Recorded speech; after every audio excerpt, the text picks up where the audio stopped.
What would you do if you heard your own voice calling from the darkness, knowing full well that you hadn't spoken?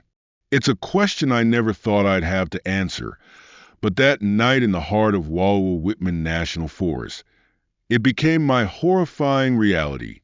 The air inside the RV was stifling. It wasn't from heat. It was the fear, thick and suffocating, like we were sitting ducks in a hunter's blind. Outside, the forest loomed, silent but alive with an oppressive tension. Then came the sound. At first it was subtle, soft footsteps crunching the fallen leaves, moving slowly, deliberately, around us. We froze, straining our ears to catch it, hoping it was just the wind or an animal. But then it grew louder, closer. Something heavy dragged through the underbrush, circling the RV in a way no coyote or bear would. "Did you hear that?" I whispered, gripping the edge of the table. The dim flicker of our dying flashlight cast strange shadows on the walls, making everything feel even more claustrophobic. "Relax," Claire muttered, her voice trembling despite her attempt to sound calm. "It's probably just deer or something." But her wide eyes betrayed her doubt. And then it happened. From the darkness, I heard my name. "Sam." It wasn't a yell, not a scream, just a soft, drawn-out call. It sounded exactly like me, mimicking my voice down to its inflection. But I hadn't said a word. "Was that you?" Claire hissed, turning toward me, her face pale. "No," I replied, barely above a whisper.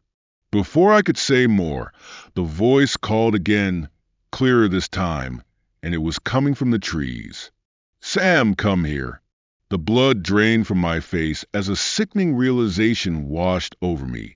Whatever was out there wasn't human, and it knew who I was. I locked eyes with Claire, my heart hammering. "Don't open the door," I managed to say, my throat dry and constricted. "Who's out there?" Logan, our friend, shouted, grabbing the hunting knife from the counter and stepping toward the door. "Don't!" I barked, grabbing his arm, but it was too late. The RV shuddered violently as something slammed into it with a force that shook the cabinets. A low, guttural growl echoed outside, deep and unnatural, making every hair on my body stand on end. "Turn off the lights," Claire whispered, but her voice broke halfway. Through. The RV plunged into darkness, and in the silence, the growl came again, this time followed by a scraping sound on the window. My heart pounded as I turned to look, praying I wouldn't see it. But there it was, a face, gaunt pale, with glowing yellow eyes that stared straight into mine. What do you do when something that shouldn't exist knows your name, your voice, and where you are? That night, I learned the hard way. The Wallowa Whitman National Forest.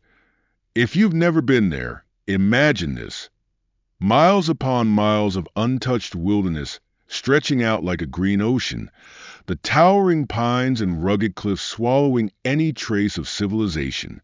It's beautiful, sure, but there's something about it that feels timeless. Like the land itself has seen things, secrets buried in the shadows of those trees. I didn't think about that at the time. To me, it was just the perfect spot to unwind, to disconnect from the chaos of everyday life. My friends and I, Claire, Logan, and Jenna, had planned this trip for weeks. It was supposed to be a classic fall adventure. Hiking, campfires, and forgetting about responsibilities for a while. We were your typical group of friends. Nothing particularly special. Claire, my sister, was the planner. She had a way of obsessing over every detail, from picking the perfect campsite to making sure we packed all the essentials. She'd been talking about the Hollow, a secluded spot deep in the forest, for months. "It's beautiful," she'd said, showing us pictures from some obscure travel blog. No tourists, no noise. It's like stepping into another world. Logan, my best friend, wasn't entirely sold on the idea. He had a sarcastic streak that made him the group's skeptic. So, what's the catch? He'd asked. No tourists usually means no cell service, and no help if we get eaten by a bear. Relax, Claire had replied, rolling her eyes. It's safe. Besides, we're not going to get eaten by anything. Jenna, Claire's roommate, was the quiet one. She'd been flipping through a book about Native American folklore during the drive, her face partially hidden behind her long, auburn hair. She barely spoke unless it was to say something thoughtful or ask a question. When we brought up concerns about being too remote, she'd simply shrugged and said, "Sometimes, being off the grid is the best way to reconnect." We hit the road early on an October morning, piling into the rented RV like a group of overexcited kids. The forest was a 5-hour drive from Portland, and the weather was perfect, crisp and sunny, with just a hint of fall in the air. Logan played DJ, blasting a mix of 90s rock and bad country hits, while Claire navigated using her meticulously highlighted map. Jenna read quietly in the back, occasionally murmuring interesting tidbits about the forest's history. The Wallowa. Whitman Forest is sacred to several Native American tribes, she said at one point, holding up her book. They believed spirits lived in the trees and that certain places were forbidden to enter. They called those places the Hollow Lands. Yeah, well, as long as the spirits don't charge us rent for camping there, I'm good. Logan quipped, kicking the dashboard when the RV's generator sputtered. That should have been our first clue that this trip wouldn't go as planned. The RV, rented from some discount place off Craigslist, was already showing its age. The headlights flickered ominously, and every bump in the road made the cabinets rattle like skeletons in a closet. You get what you pay for, Claire muttered, glaring at Logan when he kicked the dashboard again. By the time we turned onto the narrow gravel road that led into the forest, the sun was already starting to dip behind the mountains. The trees grew denser, their branches forming a canopy that turned the world around us into a dim tunnel of green and gold. Claire had marked the campsite on her map, but the closer we got, the harder it was to tell if we were. Even on the right path, are we lost? Logan asked, leaning over Claire's shoulder. No, she snapped, though her tone wasn't convincing. It's just remote. Remote like Hidden Gem, or remote like nobody's found the bodies yet. Claire didn't answer, and I could feel the tension rising as we kept driving. The RV's headlights flickered again, then died completely, plunging us into near darkness. Perfect, Logan said, his voice dripping with sarcasm. We finally found a clearing to park the RV, just as the last traces of daylight disappeared. It wasn't the campsite Claire had planned, but it would have to do. The trees loomed around us, tall and silent, their shadows stretching across the clearing like skeletal hands. Jenna stepped out first, clutching her camera. It's peaceful, she said, though her voice wavered slightly. I wasn't so sure. Something about the air felt heavier here, like we weren't alone. I chalked it up to nerves. After all, we were city kids playing explorers in the wilderness. That night, we sat around a makeshift campfire, eating canned chili and drinking cheap beer. Logan cracked jokes. Claire fiddled with her camera, and Jenna flipped through her folklore book again. Everything felt almost normal. But as the fire burned low and the forest fell silent, I couldn't shake the feeling that something was watching us. The wind had stopped, the usual nighttime sounds of crickets and rustling leaves replaced by an oppressive stillness. It was Logan who finally broke the silence, his voice low and cautious. Does it feel weird to anyone else? No one answered, but the look on Claire's face said it all. The forest had swallowed us whole. When we woke up the next morning, the sun was barely a smear of light cutting through the thick canopy of trees. It was cold, colder than we'd expected for October, and the air felt damp, heavy with the earthy scent of moss and decay.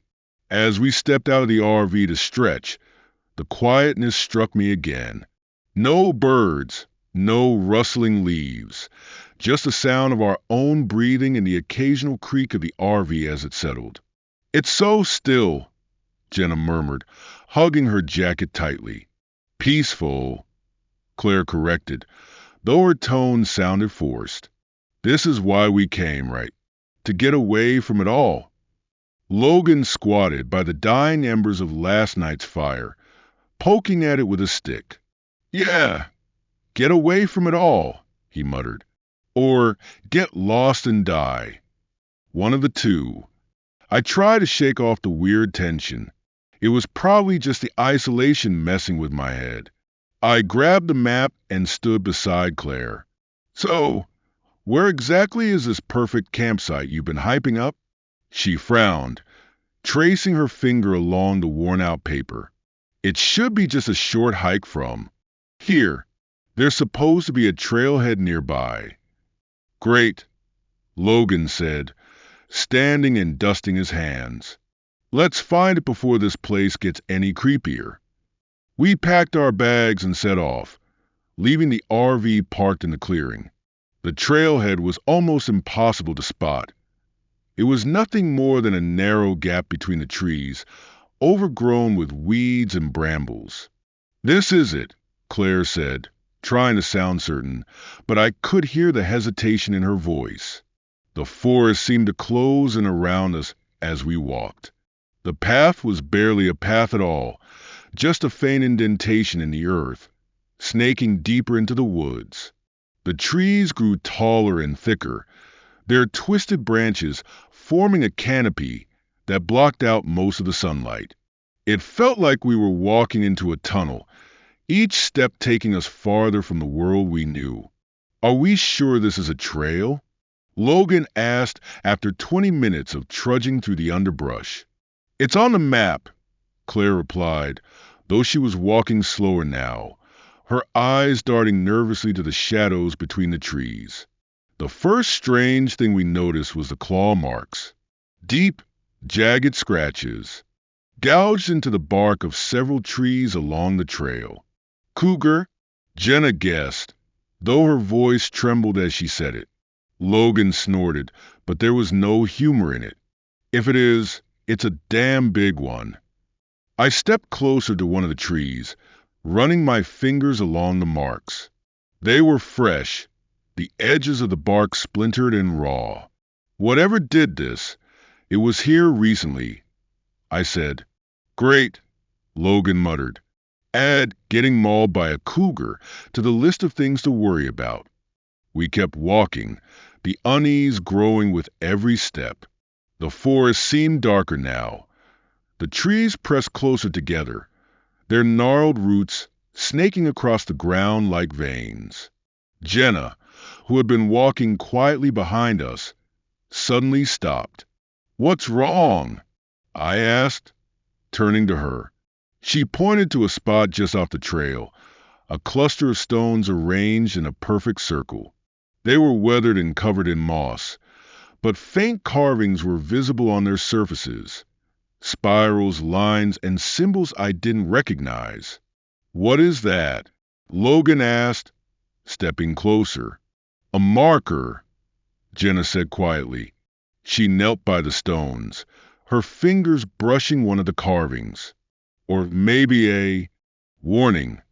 Claire crouched beside her, pulling out her camera.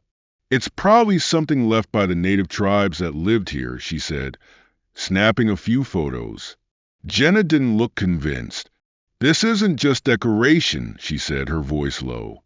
"It means something." "Like what?" Logan asked. She hesitated, then stood, brushing dirt off her hands. "I don't know, but we shouldn't mess with it." Too late for that, Logan said, gesturing to Claire. She's already taking pictures of it like we're on some kind of Instagram safari. Relax, Claire said, rolling her eyes. It's just a pile of rocks. Let's keep moving.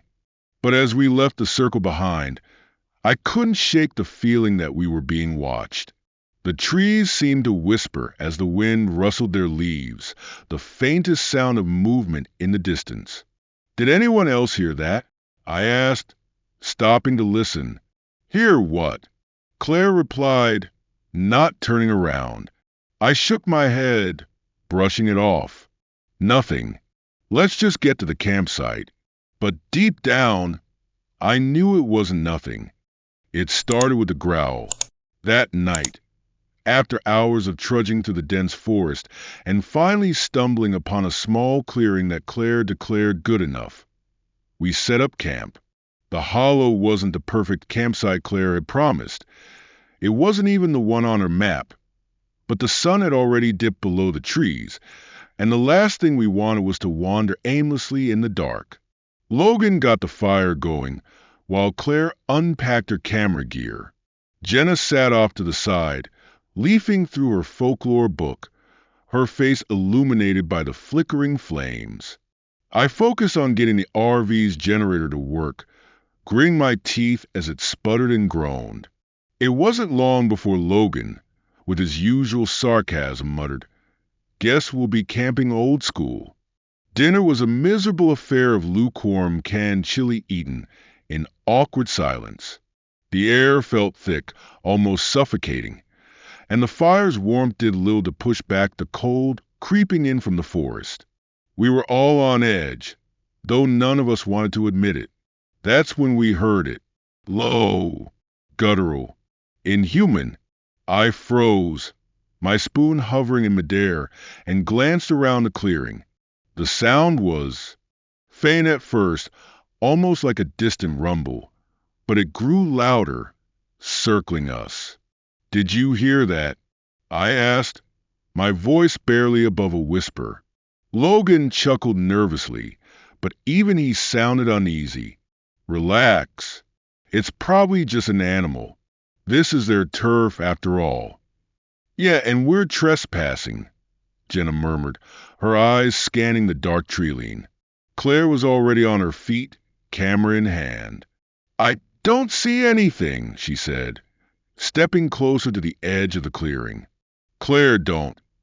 I started, but she ignored me, her flashlight cutting through the darkness as she peered into the trees. The growl came again, louder this time and closer. It wasn't like any animal I'd ever heard. Too deep for a coyote, too primal for a bear. It sounded wrong. "Get back to the fire," I said, standing and pulling Claire back by the arm. "I didn't see anything," she protested, but her voice wavered. "Exactly," Logan snapped, tossing another log onto the fire. "And that's the problem. Whatever it is, it's out there watching us. So maybe let's not go giving it an open invitation." We huddled closer to the fire, the warmth doing little to ease the chill that seemed to settle over the clearing. Every rustle of leaves, every crack of a branch made us flinch. Then came the smell. It was faint at first, a sharp tang in the air, but it grew stronger with every passing second, a sickly, cloying stench of rotting meat and damp fur. I gagged, covering my nose with my sleeve. "What the hell is that?" Logan asked, his voice cracking. "I don't know," I admitted, my eyes darting toward the tree-line. "But whatever it is, it's close." Jenna stood, clutching her book to her chest. "We need to leave," she said, her voice trembling. "Now." "And go where?" Claire shot back, though her confidence was fading. "We're in the middle of nowhere. We can't just wander into the dark." Before anyone could respond, a sharp crack echoed from the woods, a branch snapping underfoot. It was followed by another, and then another. the sounds growing louder and more deliberate, as if something was moving toward us. Logan grabbed the nearest thing he could find, a stick from the fire, and held it like a weapon. "Stay close to the fire," he muttered, his usual bravado completely gone. The footsteps stopped. Silence fell over the clearing, so thick it felt like the forest was holding its breath. The only sound was the crackle of the fire and the pounding of my own heartbeat. Then we saw it. Two glowing eyes, bright yellow and unblinking, staring at us from the shadows. They were set low to the ground, like an animal's, but there was something disturbingly human about the way they moved, shifting slightly as if studying us. "It's just an animal," Claire whispered, though even she didn't sound convinced. But animals don't laugh. The sound that followed was low and guttural, like a chuckle, but distorted in a way that made my skin crawl. It came from the same direction as the eyes, and it wasn't just one voice. There were others, faint and overlapping, whispering just out of earshot. "Get in the RV," I said, my voice shaking. "Now!" We backed away slowly, never taking our eyes off the thing in the woods. The eyes blinked once, then vanished, but the laughter lingered, echoing through the trees as we scrambled into the RV and locked the door behind us. It wasn't until we were all inside, huddled together in the dark, that I realized something. The laughter had stopped, but the smell hadn't. It was still there, stronger than ever, and it wasn't coming from outside. The morning light did little to ease the tension that had settled over us like a heavy fog. None of us had slept. Every creak of the RV, every gust of wind against the windows, felt like a warning. Yet somehow, as the sun burned away the shadows outside, it was easier to convince ourselves that maybe we'd overreacted. Maybe it had been an animal. Maybe the laughter was the product of tired minds in a strange place. But the smell was still there, faint but undeniable. "What now?" Logan asked as we sat around the RV's small, cramped table, the four of us nursing lukewarm coffee. Claire tapped the map spread out in front of her, her finger landing on a spot marked the hollow. "We're close. If we leave now, we can get there before noon. We'll hike, check it out, and come back to the RV before sunset." "You want to go deeper into this nightmare?" Jenna snapped, her eyes bloodshot and puffy. She hadn't spoken much since last night, but now her voice was sharp, trembling with frustration. Claire shot her a look. "We didn't drive all the way out here to turn back at the first weird noise in the woods." "That wasn't just a weird noise, Claire," I said, trying to keep my tone even. "Something was out there, and we have no idea what it is." Claire leaned back in her chair, crossing her arms. "Look, we can either sit here all day and scare ourselves into a panic, or we can figure out what's really going on. If it's an animal, we'll deal with it. If it's nothing, great. But I'm not leaving without seeing the hollow." I wanted to argue, but part of me knew she was right. If we left now, we'd never stop wondering. So, against my better judgment, I agreed. By mid-morning, we were back on the overgrown trail, armed with flashlights, pocket knives, and a can of bear spray Logan had found in the RV's emergency kit. Claire led the way, her camera slung around her neck, while Jenna lingered behind me, clutching her book of folklore like a shield. The forest felt different in the daylight, though not necessarily safer. The silence was the worst part, an unnatural stillness that seemed to swallow every sound we made. Even the occasional crack of a branch underfoot felt muted, as if the forest were absorbing it. "Do you see those?" Jenna whispered, pointing to the trees ahead. At first, I didn't know what she meant, but then I saw them. More claw marks, deep gouges in the bark, leading farther down the trail.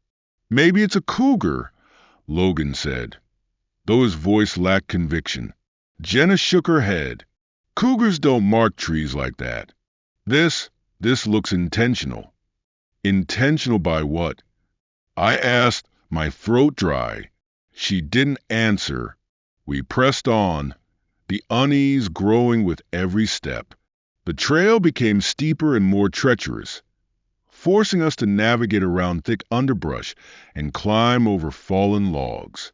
It wasn't until we reached the crest of a hill that we saw it. The hollow. The name was fitting. It was a natural amphitheater, surrounded by towering rock walls that seemed to rise out of the earth like jagged teeth. The sunlight barely reached the bottom, casting the entire area in a dim, eerie glow. This is it, Claire said, pulling out her camera. She snapped a few photos, her excitement palpable despite the oppressive atmosphere. But as we made our way down into the hollow, the unease that had been, gnawing at me turned into something worse, a deep, primal fear I couldn't explain. At the center of the hollow was a ring of stones, much like the one we'd seen the day before. But these stones were larger, their carvings more intricate. Symbols and spirals covered every surface, etched so deeply that they seemed almost engraved into the rock. Jenna knelt by one of the stones, her fingers tracing the carvings. This isn't right, she murmured. What do you mean? Claire asked, snapping another photo. Jenna's voice was barely audible. These symbols, they're warnings. They're telling us not to be here. Logan laughed nervously. Warnings? From who? The trees. Jenna glared at him, her eyes wide with fear. I'm serious, Logan. We shouldn't mess with this. Before anyone could respond, Claire froze, her camera still raised to her eye. Did you hear that? She whispered.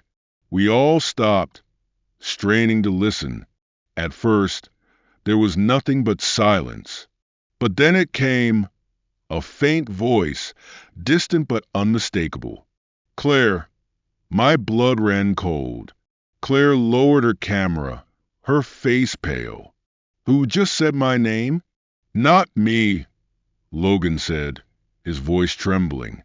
No one said anything, I added. Claire took a step back, her eyes darting to the edge of the hollow. I heard it. Someone said my name. We stood there in silence, the weight of the moment pressing down on us. And then the voice came again, closer this time. Claire, Jenna grabbed my arm. We need to leave. Now. But before we could move, something else caught my attention, a smell. It was faint at first, but it grew stronger with every passing second, decay, wet fur, and something metallic like blood. The air felt heavier, thicker, as if the hollow itself was closing in around us. We're not alone, I whispered, my voice barely audible over the pounding of my heart. The moment we smelled it, the air seemed to shift.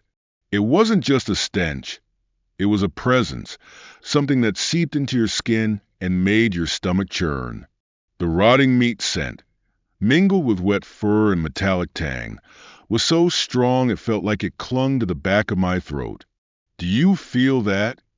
Jenna whispered, gripping my arm. Her voice was barely audible, trembling under the weight of fear. It wasn't just a smell. The temperature had dropped, sharp and sudden, like someone had thrown open a freezer door. I could see my breath in the dim air of the hollow, little clouds that dissipated too quickly, as if the forest itself were inhaling. Claire lowered her camera, taking a step back toward the rest of us. Her hands were shaking. This isn't normal. Maybe we should go. For once, I agree, Logan muttered, his false bravado cracking. But the woods had other plans. The first sound hit us like a punch to the gut, A loud, crashing thud from somewhere behind the ring of stones. It sounded like a tree snapping in half, the crack reverberating through the amphitheater. We all spun around, scanning the edges of the hollow. Nothing, just shadows that seemed deeper and darker than they should have been, stretching unnaturally along the jagged rock walls. What was that? I whispered, gripping the can of bear spray in my pocket like it was some kind of lifeline. Logan grabbed a thick branch from the ground, holding it like a makeshift club.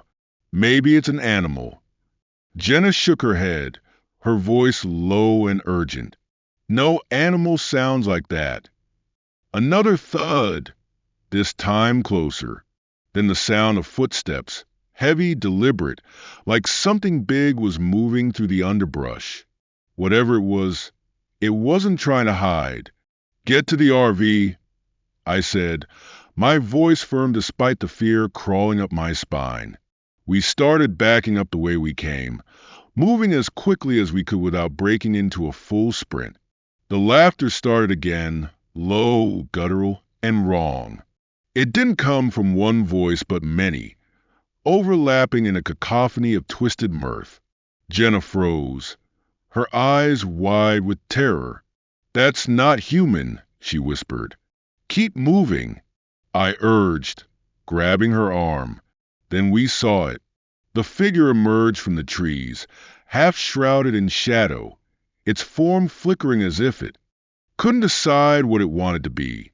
At first, it looked like a deer, tall and gaunt, but as it stepped closer, the shape twisted. The legs bent at unnatural angles and the head elongated, the mouth splitting open into a grotesque grin filled with too many sharp teeth. The eyes, glowing yellow, unblinking, locked onto us. Oh, hell no, Logan muttered, stumbling backward. The thing tilted its head, mimicking a human gesture, almost curious. Then it spoke. Claire. The voice was a distorted echo of Claire's own, but hollow and lifeless. The way it stretched her name sent chills crawling up my arms. Run! I shouted, pushing Claire ahead of me as the creature lunged forward.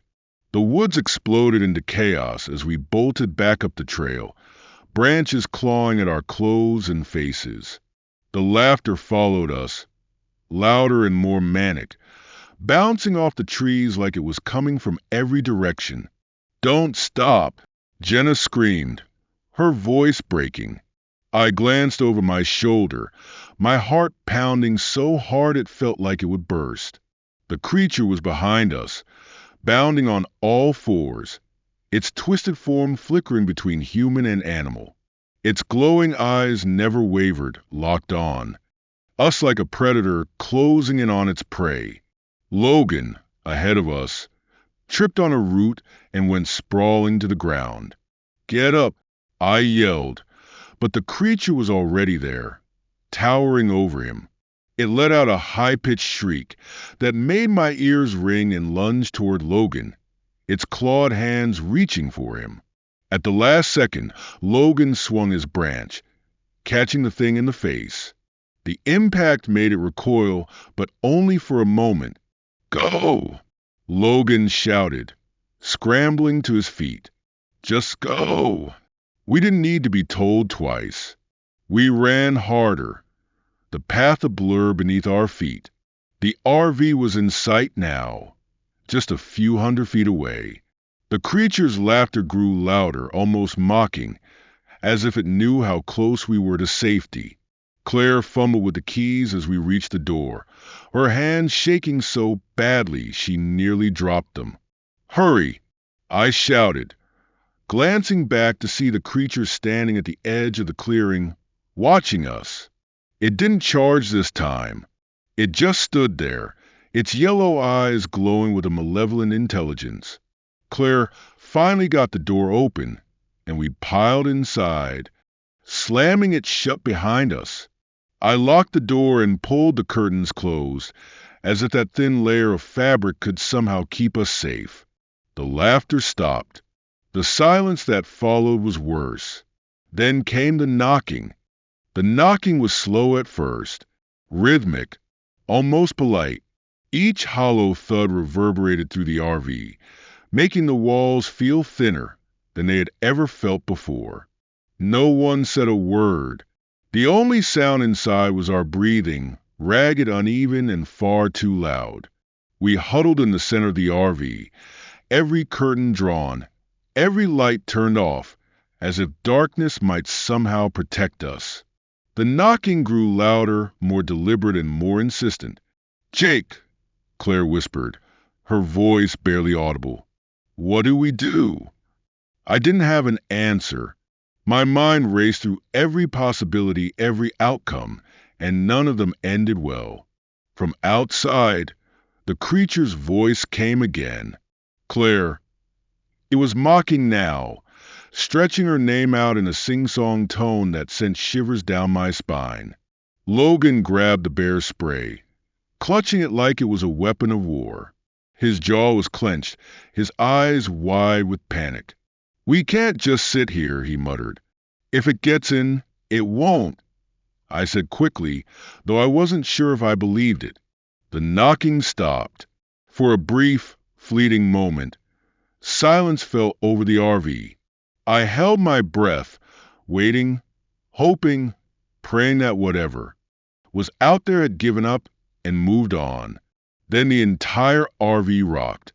The creature had slammed its full weight against the side, the impact so powerful it knocked Claire to the floor. The sound of scraping claws followed, long and deliberate, as it dragged itself along the walls. "It's trying to get in," Jenna whimpered, her hands pressed tightly over her ears. The RV rocked again, harder this time, and the windows rattled in their frames. I thought about the hunting knife stashed in the drawer near the sink, but the thought of going toe-to-toe with that thing made my stomach churn. "Jake," Logan said, his voice low and urgent, "we need to lead it away." "What?" I turned to him, incredulous. "If it stays out there, it's going to get in," he said. "We can't wait for that to happen. One of us needs to distract it." "No," Claire said immediately, her voice firm despite the tears in her eyes. "We're not splitting up. That's suicide. Do you have a better idea?" Logan shot back. For a moment, no one spoke. The RV shook again, and a jagged crack appeared in the corner of one of the windows. It was now or never. "I'll do it," I said, standing up. "No!" Claire grabbed my arm. "Jake, don't. I'll lead it into the woods," I said, cutting her off. "It's me it wants. It's been calling my name, too." Her grip tightened, her eyes pleading. "Please, don't go out there." I didn't have time to argue.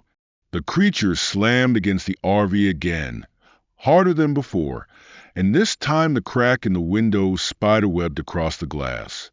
I grabbed the flashlight and the bear spray from Logan, locked the door behind me. "Don't open it unless you're sure it's me." "Jake," Logan said, his voice soft now, "be careful." I nodded, took a deep breath, and opened the door. The night was suffocatingly dark, the kind of darkness that makes you feel like the entire world has been swallowed whole. The air was cold and heavy, thick with the smell of decay. The creature was waiting for me. It stood at the edge of the clearing, its glowing yellow eyes locked onto mine. Up close, it was even worse. Its limbs impossibly long, its skin stretched tight over sharp bones, its mouth twisted into a grin, revealing rows of jagged, uneven teeth. "Come on," I said, forcing my voice to stay steady. "You want me? Here I am." I waved the flashlight, trying to draw its attention, then turned and ran into the woods. The creature followed. I could hear it behind me, its footsteps unnaturally fast. its guttural laughter echoing through the trees. I ran harder than I ever had in my life, dodging branches and leaping over roots, the flashlight beam bouncing wildly in front of me. Every time I thought I'd gained some distance, the creature would let out that horrible, shrieking laugh, reminding me that it was still there, still close. I burst into a clearing and stopped, gasping for air. My legs felt like jelly, my lungs burning. The creature stepped into the clearing a moment later, its twisted form illuminated by the moonlight. It moved slowly now, deliberately, savoring the hunt.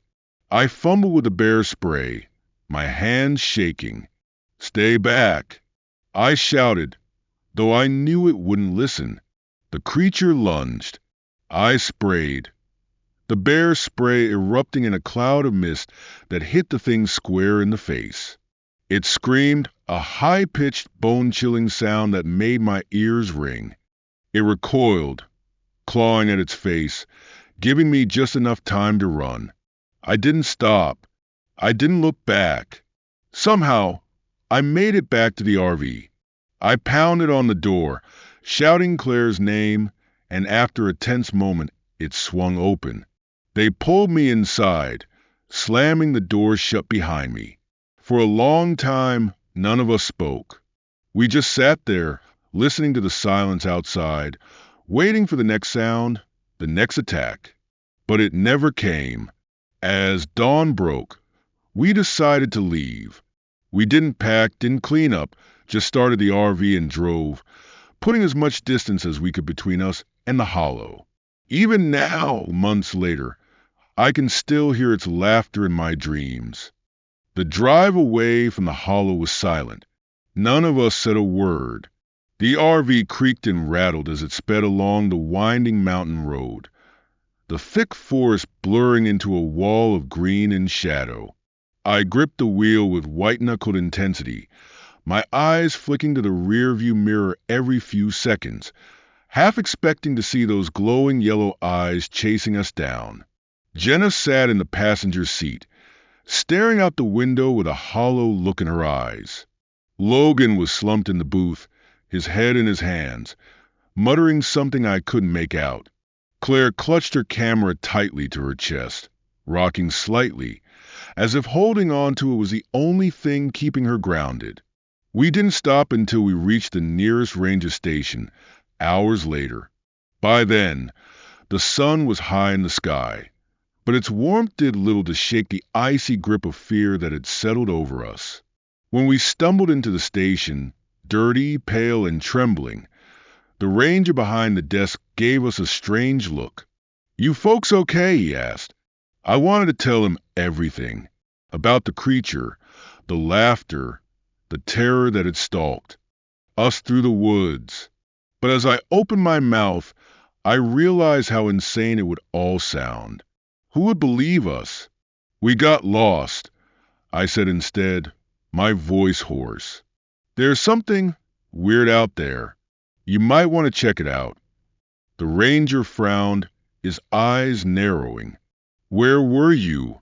"The hollow," Claire whispered, barely audible.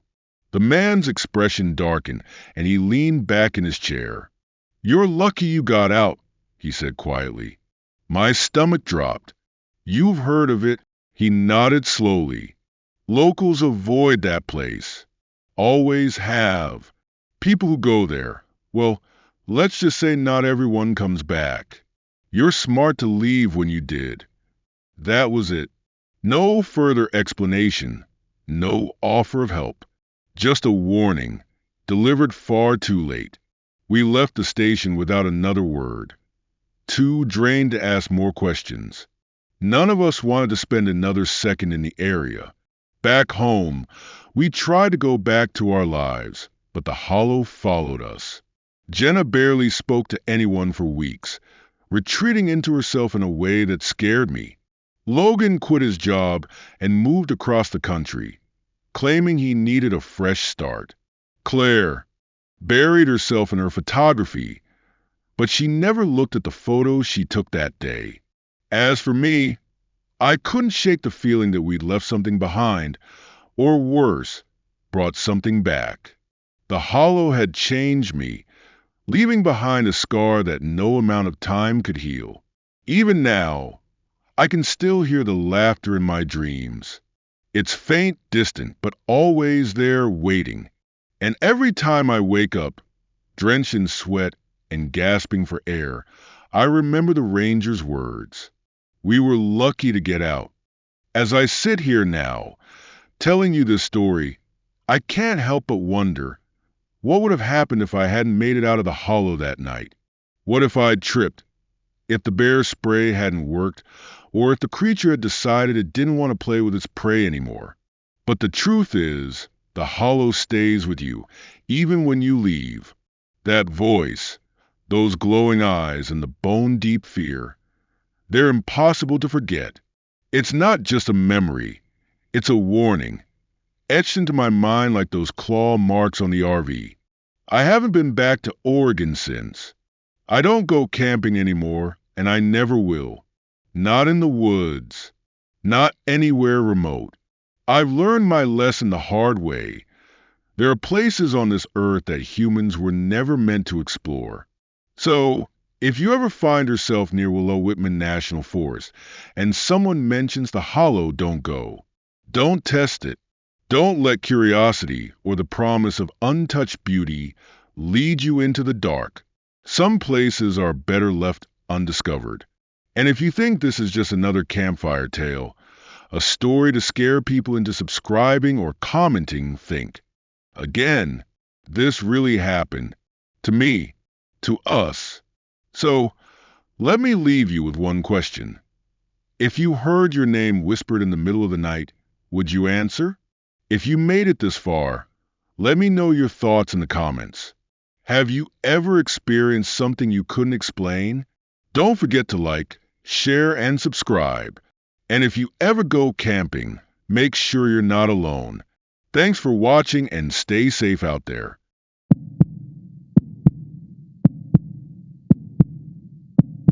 I'll never forget the sound of the footsteps, soft, deliberate, and drawing closer. At first, I thought it was an animal. A moose, maybe. This was Alaska, after all, and wildlife wasn't uncommon near the Rogue River campground. But then, the steps stopped. Dead silence. And that's when I realized whatever, or whoever it was, had stopped just outside my RV door. I sat frozen in the dim light of my cabin, the flashlight in my hand trembling slightly. The metallic groan of the RV's frame echoed faintly as a gust of wind rattled the windows, but it wasn't the wind that made my skin crawl. It was a feeling. You know the one. That undeniable sense that you're being watched. But how? I was alone. Or at least, I was supposed to be. The campsite had been empty when I arrived earlier that day. No other cars, no hikers, just the suffocating silence of the forest. For hours, it had been peaceful, too peaceful.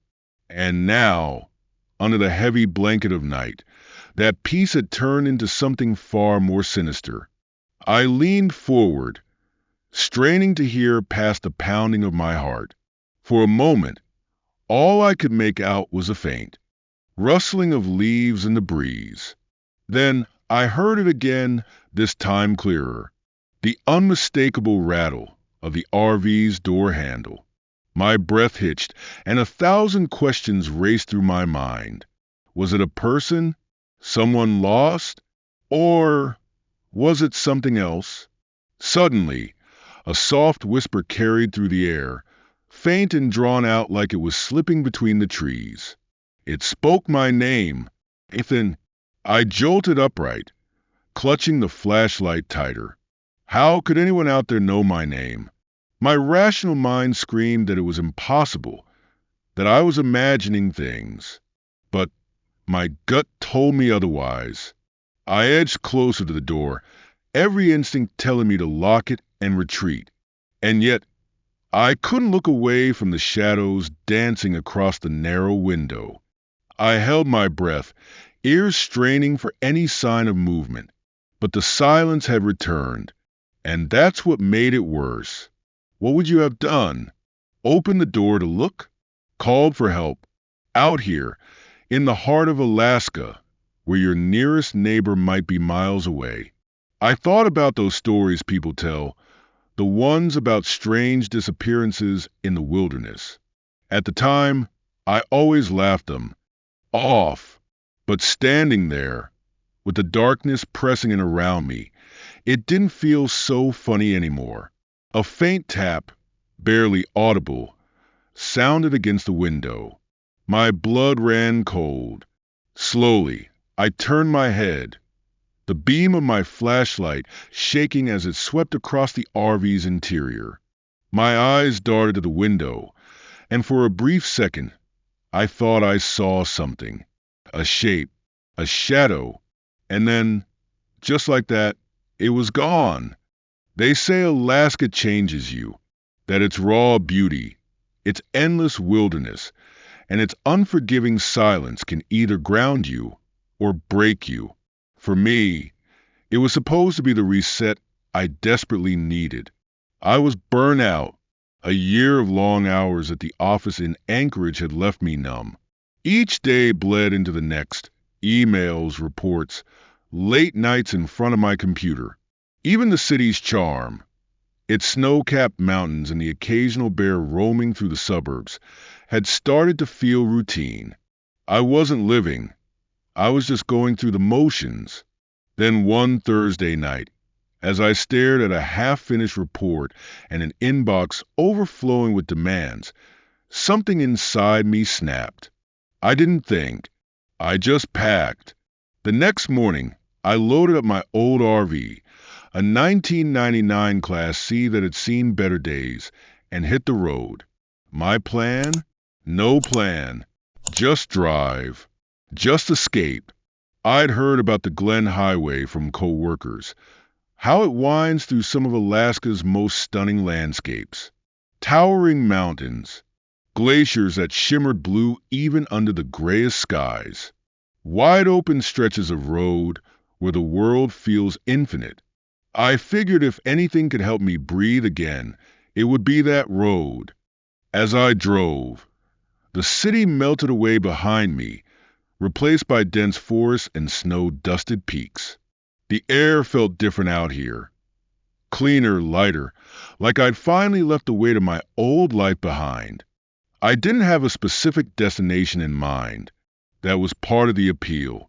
The idea of just pulling off the highway whenever I felt like it, finding some quiet, isolated spot to park the RV, and soaking in the solitude. It felt perfect. For the first time in months, maybe years, I felt free. About 3 hours in, the Rogue River campground caught my eye. I'd skimmed something about it online the night before, a small, secluded site just off the highway. No fancy amenities, just a few picnic tables, pit toilets, and plenty of trees. The kind of place where you could truly be alone. I almost didn't stop. The sun was still high in the sky, and part of me wanted to keep driving. But something about the way the trees arched over the gravel entrance, their shadows stretching long and dark across the road, made me slow down. It wasn't inviting exactly, but it was quiet. Pulling into the campground, I noticed how empty it was. Not a single car or camper in sight, just me and the forest. Perfect, I thought. But as I parked the RV and stepped outside, I couldn't shake the strange stillness of the place. The air was heavy, almost oppressive, and the only sound was the faint rustle of wind through the trees. No birds, no insects, just silence. Isolation, I muttered to myself, trying to shake the unease. Isn't that what you wanted? I chose a spot at the far end of the campground, away from the entrance. It was surrounded by trees, with just enough space for the RV and a small fire pit. After setting up camp, I unfolded a chair, grabbed a book, and settled in. For the next couple of hours, I tried to relax. I read. I stared at the trees. I listened to the occasional creak of the RV as it settled into the uneven ground. And for a while, it worked. The tension in my shoulders eased. My mind stopped racing. But as the sun dipped lower, casting long shadows across the campground, that stillness returned. And this time, it felt different. I couldn't pinpoint what it was at first. The wind had picked up, but instead of carrying sound, it seemed to swallow it. The trees swayed gently, their branches creaking, but the noise felt muted, distant, like the forest was holding its breath. Then there was a trail. I hadn't noticed it when I arrived. It was tucked behind a dense patch of trees at the edge of the campground, narrow and unmarked. It snaked its way into the forest, disappearing into the shadows. Something about it made my skin crawl. Maybe it was the way the underbrush seemed unnaturally thick around its entrance, as if trying to keep people out, or the way the light dimmed as soon as the trail veered into the woods. Don't overthink it, I told myself, turning back to the RV. But even as I busied myself cooking a quick dinner, pasta and canned marinara, I couldn't stop glancing at that trail. Every time I looked, it felt closer. I shook my head and laughed, trying to brush it off. It's just a trail, I muttered. But deep down, I wasn't so sure. After dinner, I stepped outside to clean up. The sun had almost set, and the campground was bathed in that eerie half-light that comes just before full darkness. The wind had died down, leaving the air cold and still. Too still. That's when it hit me. The feeling of being watched. You know that prickling sensation at the back of your neck? That undeniable sense that someone or something is behind you? I felt it then. Strong. Unshakable. I spun around, my eyes scanning the trees. But there was nothing. Just shadows stretching long across the ground. The wind picked up again, rustling the leaves, and for a moment I convinced myself it was all in my head. But as I turned back to the RV, I saw it, the trail. And this time, it didn't just feel closer. It felt alive. I thought the first night would be peaceful. After all, isn't that why I came out here? To get away from the noise and distractions of city life. But as the darkness settled in, so did something else. Something heavier, harder to explain. The campground, which had felt quiet and serene during the day, now seemed suffocating. Every creak of the RV, every rustle of leaves outside, felt amplified, echoing in the unnatural silence. After dinner, I sat in my small folding chair by the fire pit, trying to shake the unease. The flames flickered weakly, casting erratic shadows on the ground. Above me, the trees loomed like black sentinels against the starless sky. My book sat untouched in my lap. I couldn't concentrate. My eyes kept drifting to the edge of the clearing, where the darkness of the forest seemed thicker, almost solid. And then I heard it, a faint noise, so faint I almost missed it. It wasn't the wind or the crackle of the fire. It was different, a soft crunching sound, like someone stepping carefully through gravel. I froze, straining to hear. It stopped. I scanned the tree line, my breath shallow, my grip tightening on the bookend. My lap, probably just an animal. I muttered under my breath, though the words did little to convince me. The fire popped loudly, making me flinch. I laughed nervously and shook my head. Get a grip, Ethan, I told myself. But as I glanced back toward the forest, I couldn't shake the feeling that something was out there, just beyond the reach of the firelight. I doused the fire and retreated into the RV. The space was small but comforting in its own way. I locked the door, pulled the curtains tight and tried to distract myself with some mindless TV. Static greeted me on every channel. Great. No service. Eventually, I gave up and climbed into bed. I left one light on, the small overhead bulb casting a dim glow over the cabin. It felt silly, like a child afraid of the dark, but that light was the only thing keeping the fear at bay. Or at least it was. I woke sometime after midnight, unsure of what had stirred me. At first, I thought it was a dream, but then I heard it again, the unmistakable crunch of footsteps. This time, they were closer. My chest tightened as I lay perfectly still, ears straining to pick up every sound. The steps weren't hurried. They were slow, deliberate, almost curious. The RV creaked softly as I shifted, reaching for the flashlight on the small table beside me. My hand trembled as I gripped it, the cold metal pressing into my palm. "Hello," I called out, my voice barely above a whisper. The footsteps stopped. I stayed frozen for what felt like hours, waiting, listening. The silence pressed in around me, thick and suffocating. Finally, I convinced myself it had been an animal and settled back into bed, though sleep wouldn't come easily. By morning, the fear felt distant, like a bad dream. Sunlight poured through the thin curtains, chasing away the shadows of the night. I stepped outside and stretched, inhaling the crisp, clean air. The campground was as empty as ever. No signs of other campers. No vehicles.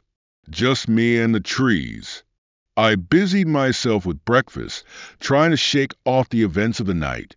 It was just an animal, I told myself. A moose, maybe, or a curious fox. Nothing to worry about. But as I cleaned up and walked around the campsite, something caught my eye. Near the edge of the clearing, where the trees thickened into forest, there were footprints. Human footprints. They weren't mine.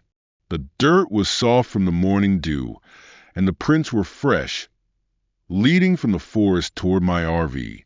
My stomach knotted as I crouched down to examine them. They were larger than mine, the tread pattern faint but visible. Whoever or whatever had been outside my RV last night hadn't been an animal. I glanced toward the trail at the far end of the campground, the one I'd noticed the day before.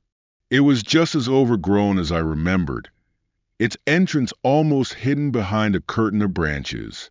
But now it seemed different, almost inviting. I shook my head and backed away, trying to suppress the growing unease. By the time night fell again, the fear had returned, sharper and more insistent. I locked the RV door and closed the curtains, leaving no crack for the darkness to seep through. The wind had picked up, howling through the trees and shaking the RV on its wheels. I told myself it was just the weather, but deep down I knew better. Around midnight, the noises started again. This time it wasn't just footsteps. There was a faint tapping sound, like fingernails against the metal siding of the RV. It started near the back, then moved along the side, slow and deliberate. My pulse quickened as I grabbed the flashlight, its beam cutting through the small space like a lifeline. The tapping stopped. I held my breath, ears straining. Then, from somewhere outside, I heard it, a voice. "Ethan," it was soft, almost a whisper, but unmistakable. My name. My chest tightened as I scrambled to the window, peeking through the edge of the curtain. The forest was still, empty. I turned back, pressing my back against the wall, my heart pounding in my ears. The voice came again, louder this time. "Ethan." A chill ran down my spine as I realized the voice wasn't coming from outside. It was coming from the direction of the trail. The hidden trail I'd avoided all day. I clutched the flashlight tighter, my mind racing. What was out there? What did it want? And why did it know my name? I couldn't stop thinking about the trail. All day, I had avoided it, convincing myself that whatever strange feelings it stirred in me were just a product of my imagination. But now, sitting alone in the RV as the night closed in around me, it was all I could think about. Why did it feel like it was calling to me?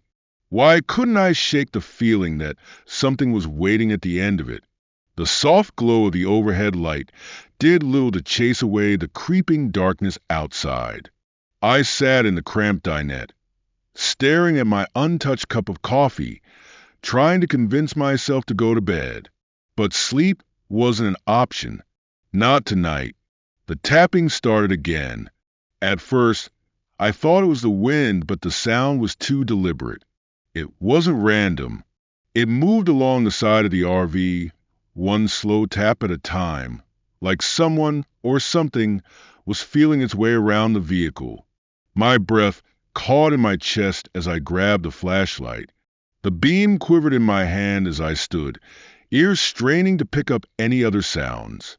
"Hello," I called out, my voice trembling. The tapping stopped.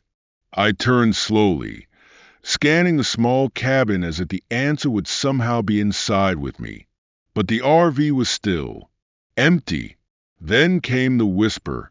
It was faint, almost lost in the sound of the wind rattling the trees outside. But I heard it. My name. Ethan. The voice was soft, drawn out, like it was being carried on the breeze. It didn't sound close, but it didn't sound far either. I swallowed hard, my pulse racing. Who's there? No answer. I took a step toward the window, pulling the curtain back just enough to peek outside. The forest beyond the clearing was a wall of black, the faint light of the moon barely piercing the dense canopy. And yet, I couldn't shake the feeling that something or someone was out there watching me. I turned away from the window, trying to steady my breathing. "It's just the wind," I told myself, though I didn't believe it. The voice came again, louder this time. "Ethan, come here." A cold shiver ran down my spine. The sound wasn't coming from outside the RV. It was coming from the direction of the trail. I froze, every instinct screaming at me to stay put, to lock the door and wait for morning. But something about the voice was pulling at me. It wasn't just calling my name. It was beckoning me. Before I knew it, I was reaching for the door handle, the flashlight clutched tightly in my other hand. The cold night air hit me as I stepped outside, the crunch of gravel under my boots startlingly loud in the stillness. The trail was waiting for me. It felt closer than it had during the day, like the forest itself had shifted to bring it nearer. The narrow path disappeared into the shadows, its entrance framed by twisted branches that arched overhead like a natural gate. I hesitated, the beam of my flashlight barely cutting through the thick darkness ahead. Every instinct told me to turn back, to retreat to the safety of the RV. But something deeper, a curiosity I couldn't explain, urged me forward. I took a step onto the trail, the crunch of gravel giving way to the softer sound of dirt and leaves beneath my boots. The air was cooler here, heavier, as if the forest was holding its breath. The voice came again, faint but insistent. "Ethan," I swung the flashlight toward the sound, but the beam revealed only trees and shadows. I swallowed hard, my heart pounding in my chest. "What do you want?" I called out, my voice shaking. The only response was a rustle of leaves in the wind. I pressed on, the trail winding deeper into the woods. The trees closed in around me, their gnarled branches blocking out what little light the moon provided. The farther I went, the quieter it became, until even the sound of the wind seemed to fade away. That's when I saw it. At first, I thought it was just a shadow, but as I drew closer, I realized it was something more. Something real. A single shoe lay in the middle of the trail, its weathered leather cracked and covered in dirt. It was old, clearly abandoned, but the sight of it sent a chill through me. I crouched down, shining the flashlight over it.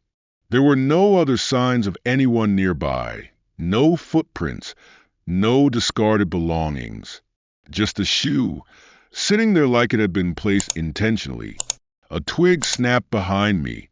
I shot to my feet, the flashlight beam jerking wildly as I spun around. My breath came in shallow gasps as I scanned the trees, searching for the source of the sound. Nothing. The forest was still, the shadows unmoving, but the feeling of being watched was stronger than ever. I took a step back, my pulse hammering in my ears. The beam of the flashlight flickered slightly as I tightened my grip. "Who's out there?" I demanded, my voice breaking. For a long moment, there was no answer. Then, just as I was about to turn and run back to the RV, the voice came again, louder, clearer, and impossibly close. "Come here, Ethan."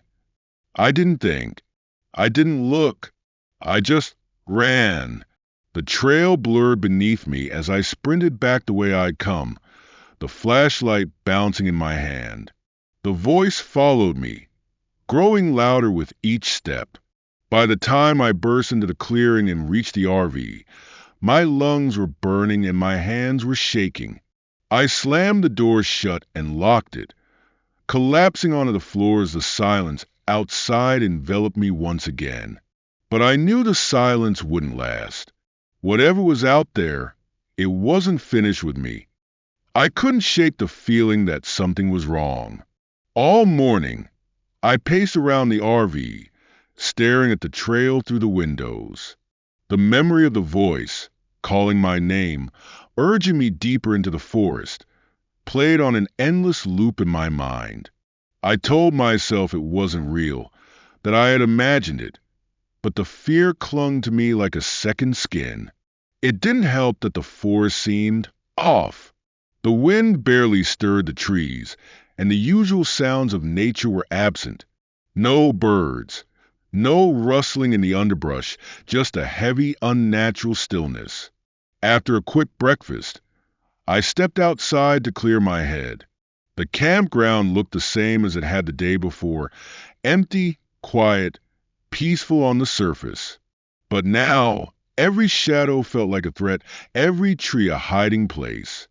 As I walked toward the edge of the clearing, something caught my eye. The footprints. They were still there, leading from the forest toward my RV. I crouched down to get a better look, running my fingers over the indentations in the dirt. They were fresh, too fresh to have been made yesterday. A chill ran through me as I followed the tracks with my eyes. They stopped abruptly near the RV, as if whoever had made them had vanished into thin air. I scanned the trees, my heart pounding. "Hello," I called out, my voice echoing in the silence. Nothing. I backed away from the edge of the clearing, my chest tightening with unease. It wasn't just the footprints or the voice from last night. It was the overwhelming sense that I wasn't alone. By midday, the trail was all I could think about. I kept glancing at it through the window, trying to convince myself that it was just an ordinary path, nothing more. But every time I looked, it seemed darker, narrower, like it was daring me to come closer. Around noon, I made up my mind. I grabbed my backpack, flashlight, and a water bottle, telling myself I was just going for a short walk. "You're not going to let fear win," I muttered under my breath. "It's just a trail." But as I stepped onto the path, my confidence wavered. The trees seemed to close in around me, their branches twisting together like skeletal fingers. The sunlight barely reached the ground, leaving the trail in a patchwork of shadows. The air felt cooler here, heavier, and each step seemed to take me further away from the world I knew. The first strange thing I noticed was the quiet. It wasn't just the absence of birds or insects. It was the way the silence seemed to press against my ears, making even the crunch of my boots sound muffled. Then I saw it, the shoe. It was still lying in the middle of the trail, exactly where I had found it the night before. But now it looked different. The leather, which had been cracked and weathered, was damp and shiny, as if it had just been pulled from a river. I bent down to examine it, hesitating before touching it. My fingers brushed against the surface, and a sharp chill shot through me. I yanked my hand back, my breath hitching. That's when I noticed the second object, a torn backpack, half hidden in the underbrush just a few feet away. Its straps were frayed, and the fabric was stained with mud, but it looked newer than the shoe. I stepped closer, shining my flashlight over it. The zipper was partially open, revealing a few scattered belongings inside: a notebook, a flashlight, a crumpled energy bar wrapper. My stomach churned as I crouched down, my hands trembling. Who left this here? I whispered to myself. Before I could examine the backpack further, a faint sound reached my ears. Footsteps. My head snapped up, the flashlight beam darting through the trees. The sound was coming from behind me, slow and deliberate. I froze, my heart hammering in my chest. "Hello," I called out, my voice barely audible. The footsteps stopped. I turned slowly, scanning the trail behind me. The shadows were deep, but I could see the path clearly. It was empty. My throat tightened as I took a step back, clutching the flashlight like a weapon. The silence was deafening, broken only by the sound of my own ragged breathing. Then the voice returned. "Ethan." It was louder this time, closer and filled with an eerie calm. I spun around, the flashlight jerking wildly in my hand. The beam caught nothing but trees and darkness. The voice came again, from the direction of the backpack. "Why did you come here?" My knees nearly buckled as I stumbled backward, my eyes darting around the trail. I couldn't see anyone. No movement, no shapes in the shadows, just the trees, standing silent and watchful. I didn't wait to hear more. Grabbing the backpack, I turned and ran. The trail blurred beneath me as I sprinted back toward the campground. My boots slipped on the loose dirt, my breath coming in sharp, panicked gasps. I didn't look back. When I finally broke through the trees and into the clearing, I nearly collapsed from relief. The RV was still there, its metal frame glinting faintly in the afternoon light. I rushed inside, slamming the door behind me and locking it with trembling hands. But even as I sat on the floor, clutching the backpack to my chest, I couldn't shake the feeling that I wasn't safe. The voice, the footprints, the strange objects on the trail, they weren't random.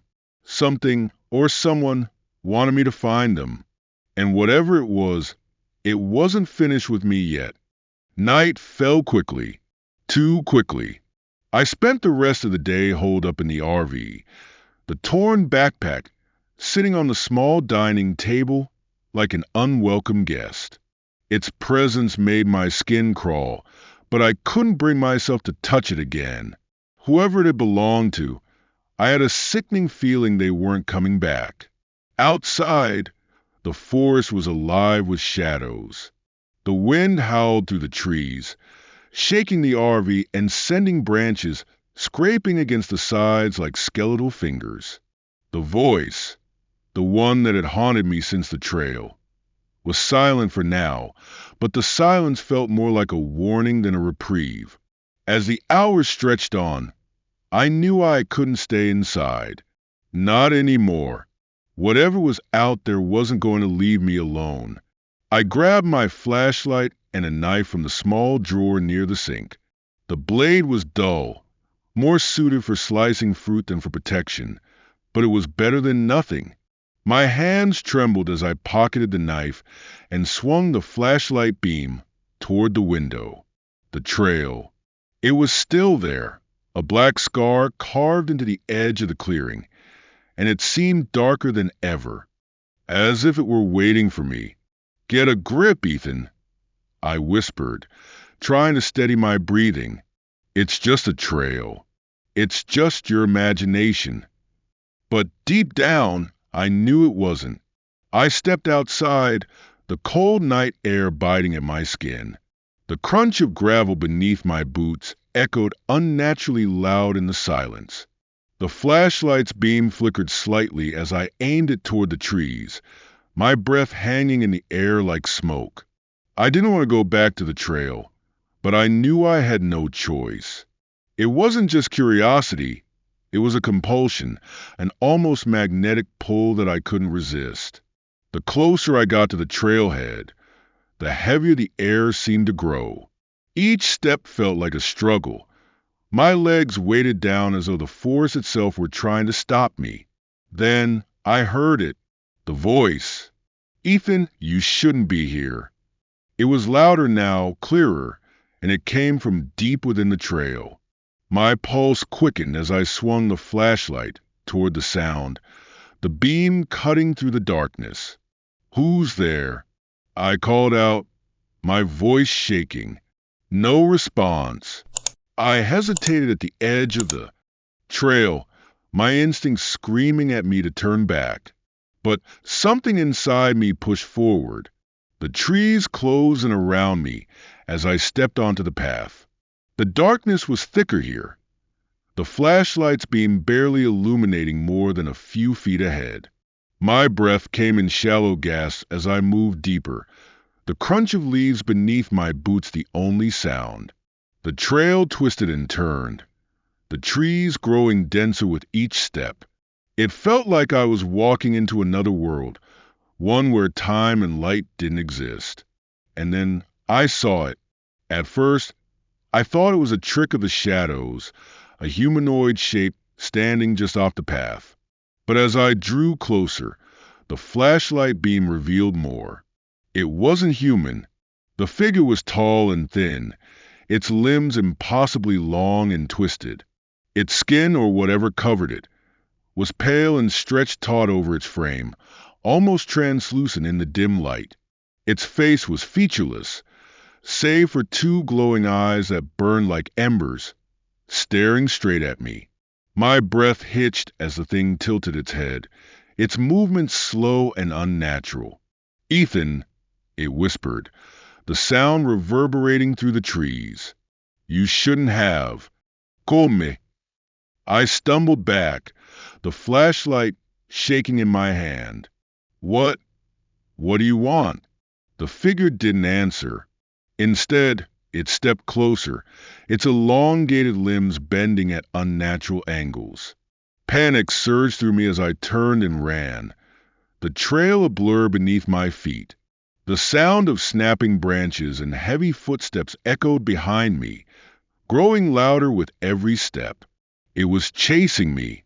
I pushed myself harder, my lungs burning and my legs screaming in protest. The trees blurred around me, and for a moment, I thought I might escape. But then, the voice came again, louder this time, and impossibly close. "You can't run, Ethan." I stumbled, nearly falling as the trail twisted sharply. The flashlight slipped from my hand and clattered to the ground, its beam flickering wildly. I scrambled to pick it up, my hands trembling as the footsteps grew closer. My mind raced, every instinct screaming at me to keep moving, to get back to the RV. Finally, I broke through the trees, the clearing coming into view like a lifeline. The RV stood ahead, its metal frame glinting faintly in the moonlight. I didn't look back. I sprinted toward the RV, my breath ragged and my heart pounding. As I reached the door, I fumbled with the lock, my hands shaking so badly I could barely hold the keys.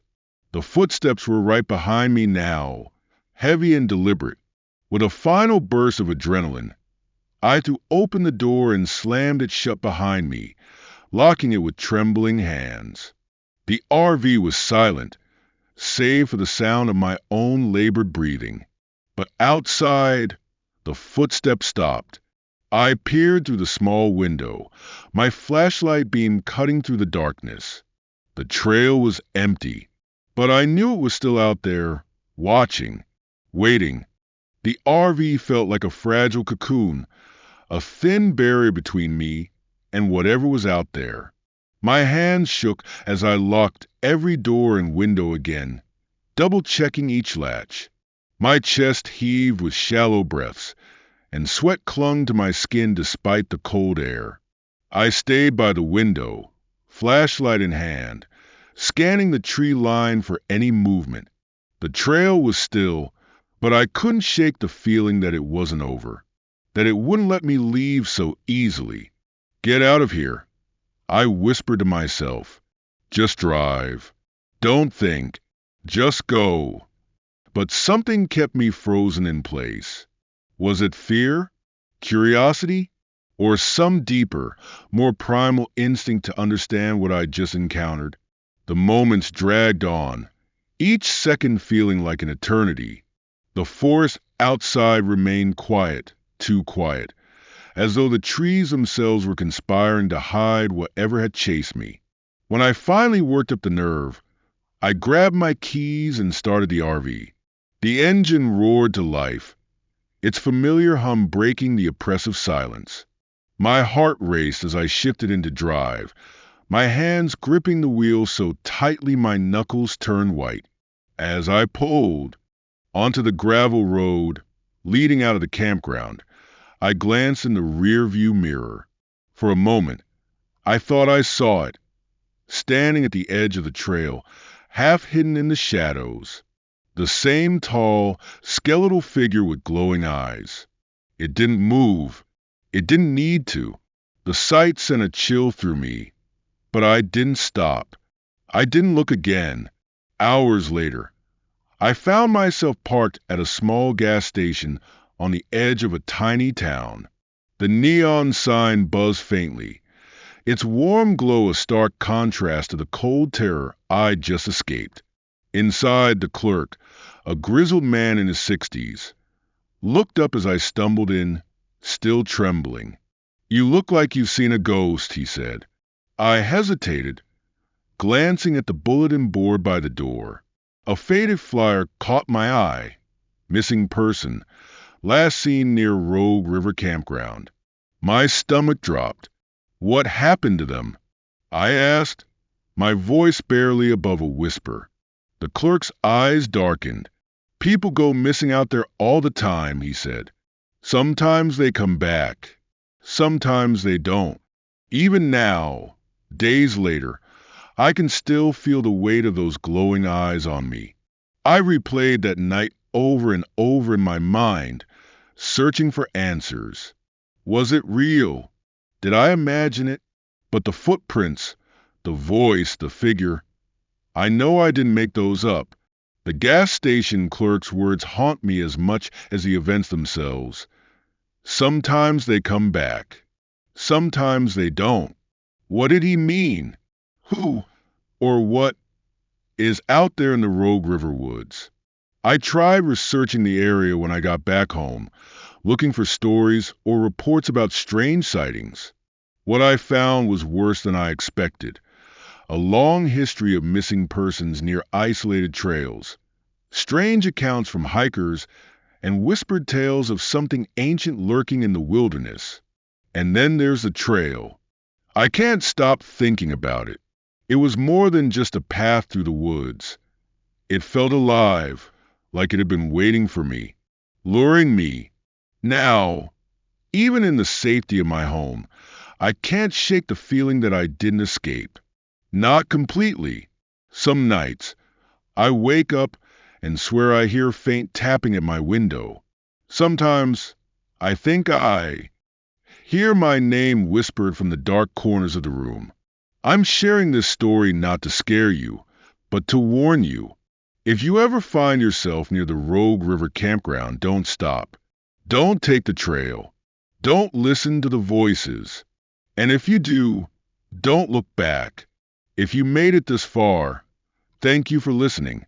If you enjoyed this story or you've had a similar experience, let me know in the comments. Don't forget to like, share, and subscribe. But most importantly, stay safe out there.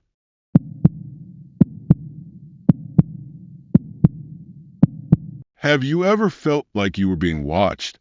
Not by a person, but by something else? Something lurking just beyond the edge of the light, hidden in the shadows waiting? That's exactly what happened to us deep in the Wallowa-Whitman National Forest. It was supposed to be a simple camping trip. 4 of us, just friends looking for adventure in an untouched wilderness. But as the nights grew darker and the woods grew quieter, we realized we weren't alone. I'll never forget the moment it all went wrong. It was late, maybe 2 or 3 in the morning. We were huddled in the RV, the air inside thick with fear. Outside, something was circling us. We couldn't see it, but we could feel it. The low growls, the rustling of leaves, the thudding sound against the metal walls. It was relentless. Then we saw the eyes, glowing yellow and unblinking. They pierced through the darkness like 2 burning coals. They weren't human. Whatever this thing was, it was watching us, studying us. And then came the laughter. It wasn't just a sound, it was something worse. It echoed through the woods, bouncing off the trees, surrounding us on all sides. It didn't sound natural, more like something pretending to laugh, something that wanted us to think it was human. "Do you hear that?" Sarah whispered, her voice trembling. That's not a person." None of us responded. We were frozen, paralyzed with fear. And then, through the window, we saw it, its silhouette hunched and distorted, a twisted mockery of a human form. "What do we do?" Alex hissed, clutching a hunting knife he knew wouldn't make a difference. I didn't have an answer. None of us did. So, let me ask you, what would you do if you were trapped in the middle of nowhere, surrounded by something that wasn't human? Would you fight? Would you run? Or would you even survive? Stay tuned, because this isn't just a story. It happened. And by the end of this video, you'll be questioning if you ever want to set foot in the woods again. If you're ready to hear what really happened to us that night, make sure to like, subscribe, and turn on the notification bell. And if you've ever had a terrifying experience of your own, drop it in the comments. I'd love to hear your story. This is the tale of our nightmare in the hollow, Wallowa-Whitman National Forest. If you've never been, it's like stepping into another world. Massive pine trees stretching so high they blot out the sky, rugged trails winding through untouched wilderness, and the kind of silence that wraps around you like a heavy blanket. It's beautiful, but it's isolating, and when you're out there, you realize just how small you are. That's why we picked it. My friends and I were always chasing the kind of adventure that made us feel alive. No crowds, no cell service, no distractions, just us in the wild. At least, that was the plan. Let me introduce the group. First, there was Alex, my best friend since middle school. He was the practical one, the guy who always kept a level head. If anyone could fix a busted engine or patch up a twisted ankle, it was Alex. He wasn't big on paranormal stuff. He'd always roll his eyes at ghost stories or creepy campfire tales. "It's just the wind," he'd say, as if that explanation could fix anything. Then there was Sarah. She and I had been close ever since college, where we bonded over late-night study sessions and a shared love for the outdoors. Sarah was curious, sometimes too curious for her own good. She was the kind of person who saw an old, abandoned building and thought, let's see what's inside. Her adventurous spirit kept things exciting, but it also got her into trouble more often than not. Next, we had Mia, Sarah's younger sister. Mia was quieter, more reserved, and definitely not the type to volunteer for an off-the-grid camping trip. She came along reluctantly after Sarah insisted it would change her life. I remember how she clutched her book on Native American folklore the entire drive, flipping through its pages as if it could prepare her for whatever we might find out there. And then there was me, Jason. I was the one who pulled the whole trip together. I'd found a spot on the map called the Hollow, an area deep in the forest that supposedly hadn't been touched by tourists. The name alone gave me chills, but Sarah was immediately sold. It'll be perfect, she said. A hidden gem. To be honest, I wasn't sure what to expect. The Hollow wasn't marked on any official trail maps, just mentioned in scattered forums and vague blog posts. Most people didn't even seem to know it existed. That only added to the appeal. No campsites, no RV hookups, no noise. Just nature at its purest. We left on a cool October morning, piling into Alex's old RV with enough gear to last a week. The first leg of the trip was fun, almost idyllic. Sarah played DJ, Mia read quietly, and Alex cracked jokes about how the RV sounded like it was held together with duct tape and prayer. But the deeper we drove into the forest, the more the atmosphere started to change. The paved roads turned to gravel, and the gravel turned to dirt. The towering trees grew denser, their branches interlocking overhead, casting long shadows that swallowed the sunlight. Even the air felt different, heavier, colder. At one point, Sarah leaned forward from the back seat, holding her phone up. "We've officially lost signal," she announced. "Good," Alex said, grinning. "That's how you know it's a real adventure." But Mia wasn't smiling. She shifted uncomfortably in her seat, her fingers nervously fidgeting with the book in her lap. "What do we do if something goes wrong?" she asked. Sarah waved her off. "Nothing's going to go wrong. It's just us and the woods. Relax." We reached the Hollow just as the sun was starting to set. It wasn't an official campsite, just a clearing we'd found on an old, printed map. The place was eerie but stunning, surrounded by thick trees that seemed ancient. There was something almost sacred about the way the clearing opened up beneath the towering canopy. "This is it," I said, stepping out of the RV and taking a deep breath. The air was crisp, carrying the faint scent of pine and damp earth. "Feels remote," Mia said hesitantly, glancing around. "That's the point," Sarah said, already pulling out her camera to snap photos of the clearing. We spent the evening setting up camp. Alex worked on the RV's generator, muttering curses under his breath as it sputtered and flickered like it might give out any second. Mia gathered firewood, sticking close to the edges of the clearing, while Sarah and I unpacked supplies and set up chairs around the fire pit. By the time the fire was crackling, the shadows had fully claimed the forest around us. It was the kind of darkness you only get in the wilderness, where there's no light pollution, so deep that even the trees seemed to disappear into blackness. That night, we ate canned chili by the fire and joked about what we'd do if we ran into a bear. Alex was convinced he could scare one off by shouting. Sarah insisted she'd climb a tree faster than anyone. Mia just shook her head, mumbling something about how bears could climb too. For a while, everything felt normal, peaceful, even, but as the fire burned lower and the night grew colder, The force around us seemed to change. The laughter died down, replaced by an uneasy silence. Even the crackle of the fire sounded muted, as if the woods were swallowing the sound. "This place is different," Mia murmured, staring into the flames. None of us said it, but we all felt it. Something about the hollow wasn't right. The first strange thing happened around midnight. We were all settled in the RV, with Alex and I taking turns double-checking the locks.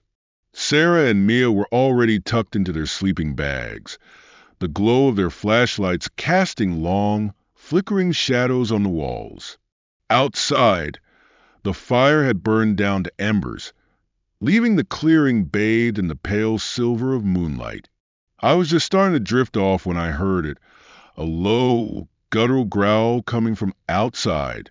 At first, I thought it was my imagination, maybe the wind brushing through the trees. But then it came again, louder this time.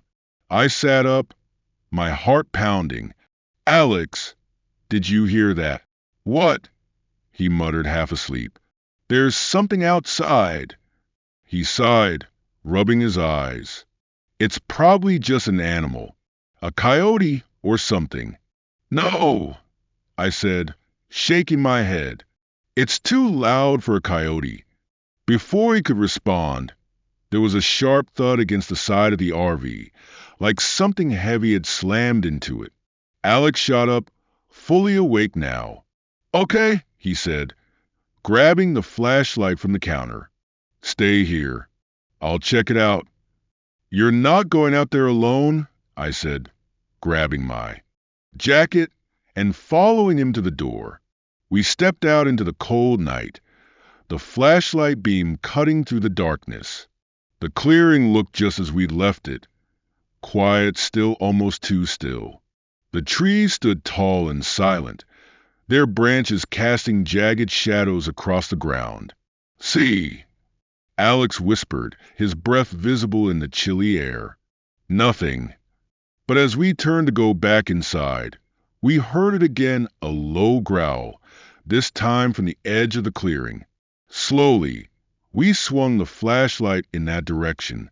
At first, we didn't see anything, just a dense wall of trees and the faint glint of moonlight on the leaves. But then, just for a moment, we saw a pair of eyes.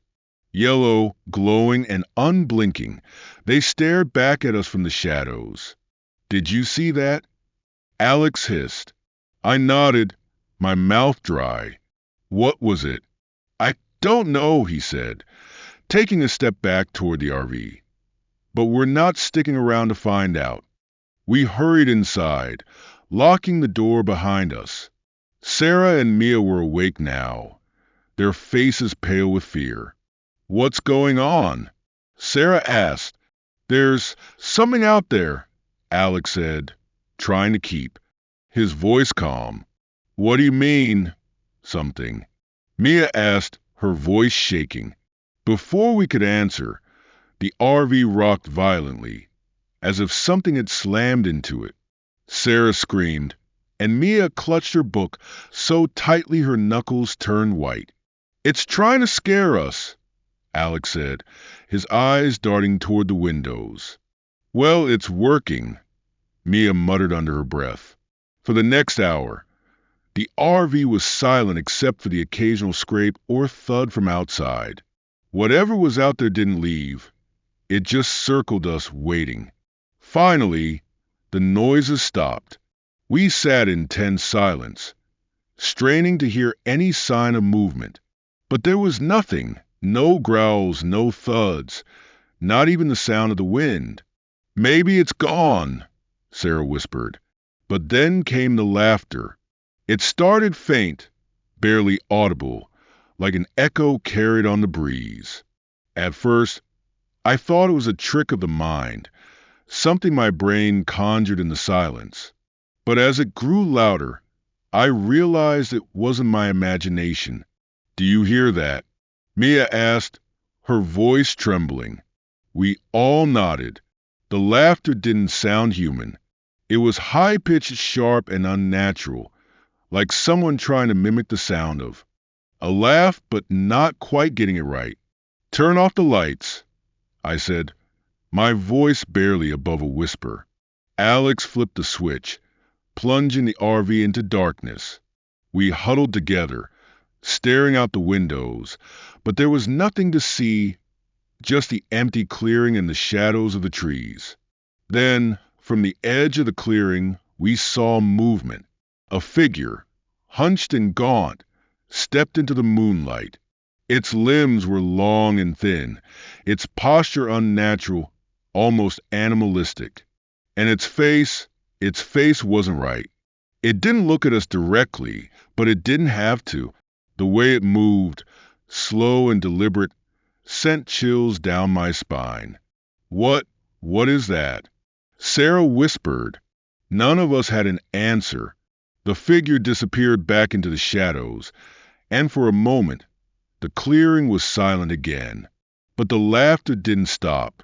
It surrounded us, growing louder and louder until it felt like it was coming from inside the RV itself. That was the moment we realized we weren't just being watched. We were being hunted. The next morning came with an eerie calmness.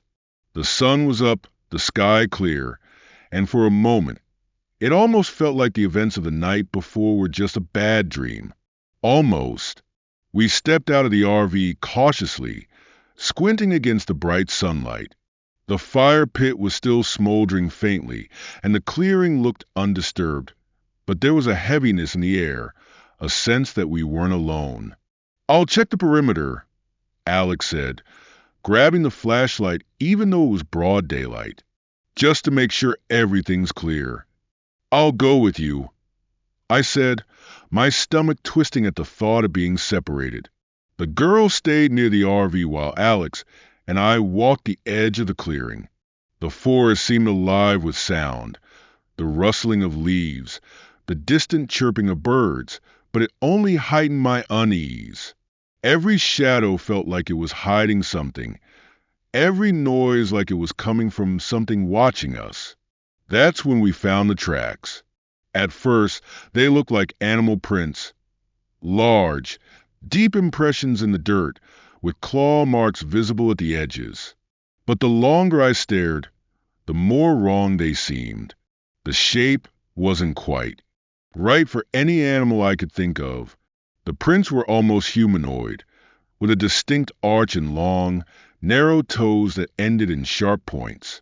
"What kind of animal makes prints like these?" Alex asked, his voice tight. "None that I know of," I replied, my heart pounding in my chest. We followed the tracks a little way into the woods, each step slower and more hesitant than the last. They led to a tree with deep claw marks gouged into the bark, marks that looked fresh. "Okay, I've seen enough," Alex said, his voice barely above a whisper. We turned to head back to the RV, but something made me stop. A faint sound, a whisper almost, drifted through the trees. It was too quiet to make out, but it sent a chill down my spine. "Did you hear that?" I asked, glancing at Alex. He nodded, his eyes scanning the trees. "Let's just keep moving." We quickened our pace, and by the time we reached the RV, I could feel my pulse racing. "What did you find?" Sarah asked, her face pale. "Tracks," Alex said, trying to sound calm but failing. "Nothing to worry about, but we should stay close." To the RV today. The unease followed us all morning. We tried to distract ourselves, played cards, made jokes, even ventured a little way into the woods to gather firewood. But the feeling never left. It was as if the forest itself was watching us, waiting. Then, just before lunch, Mia found it. "Guys, come look at this," she called from near the edge of the clearing. We ran over to find her, standing near a cluster of stones arranged in a circle.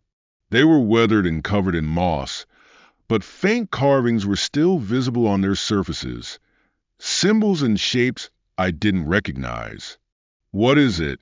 Sarah asked, her voice trembling. "I don't know," Mia said, crouching to get a closer look. "But it doesn't feel good." "It's probably just some old marker," Alex said, though his tone lacked confidence. "Let's leave it alone." But Mia couldn't seem to look away. She ran her fingers over one of the carvings, her brow furrowed. "This looks like a warning," she said quietly.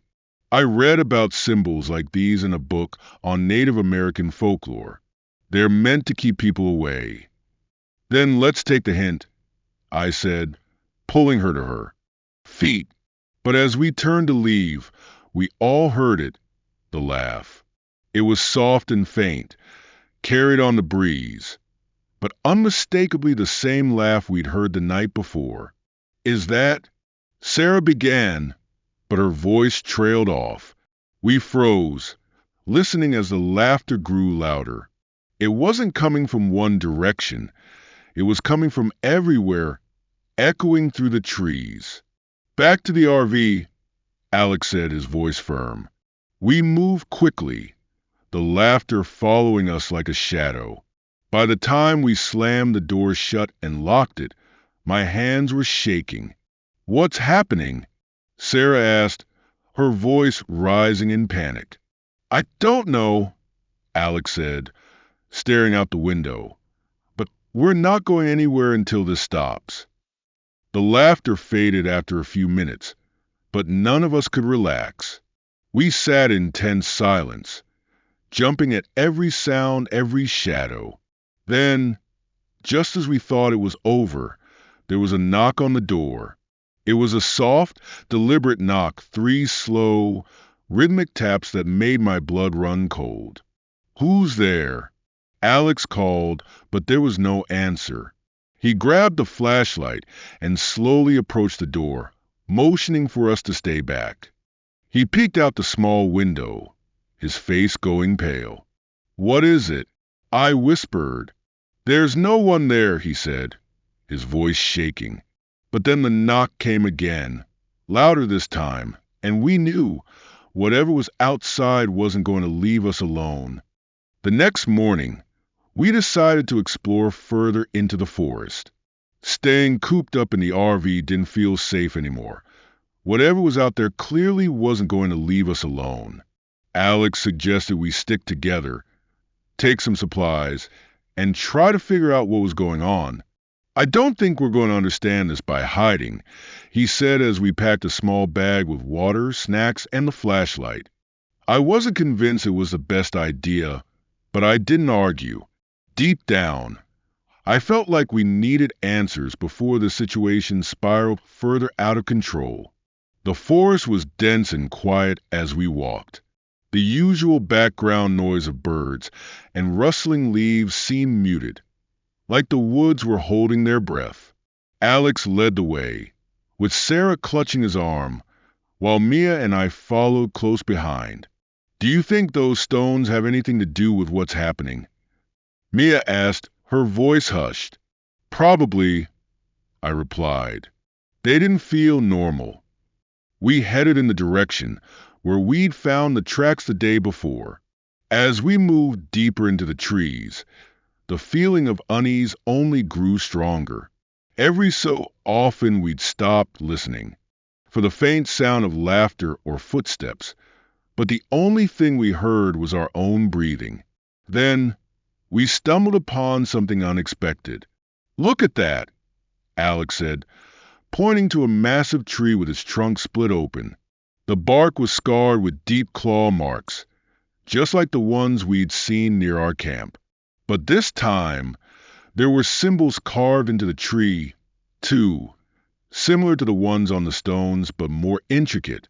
"What do they mean?" Sarah asked, running her fingers over the carvings. "They're warnings," Mia said firmly. "I'm sure of it. They're trying to keep people away.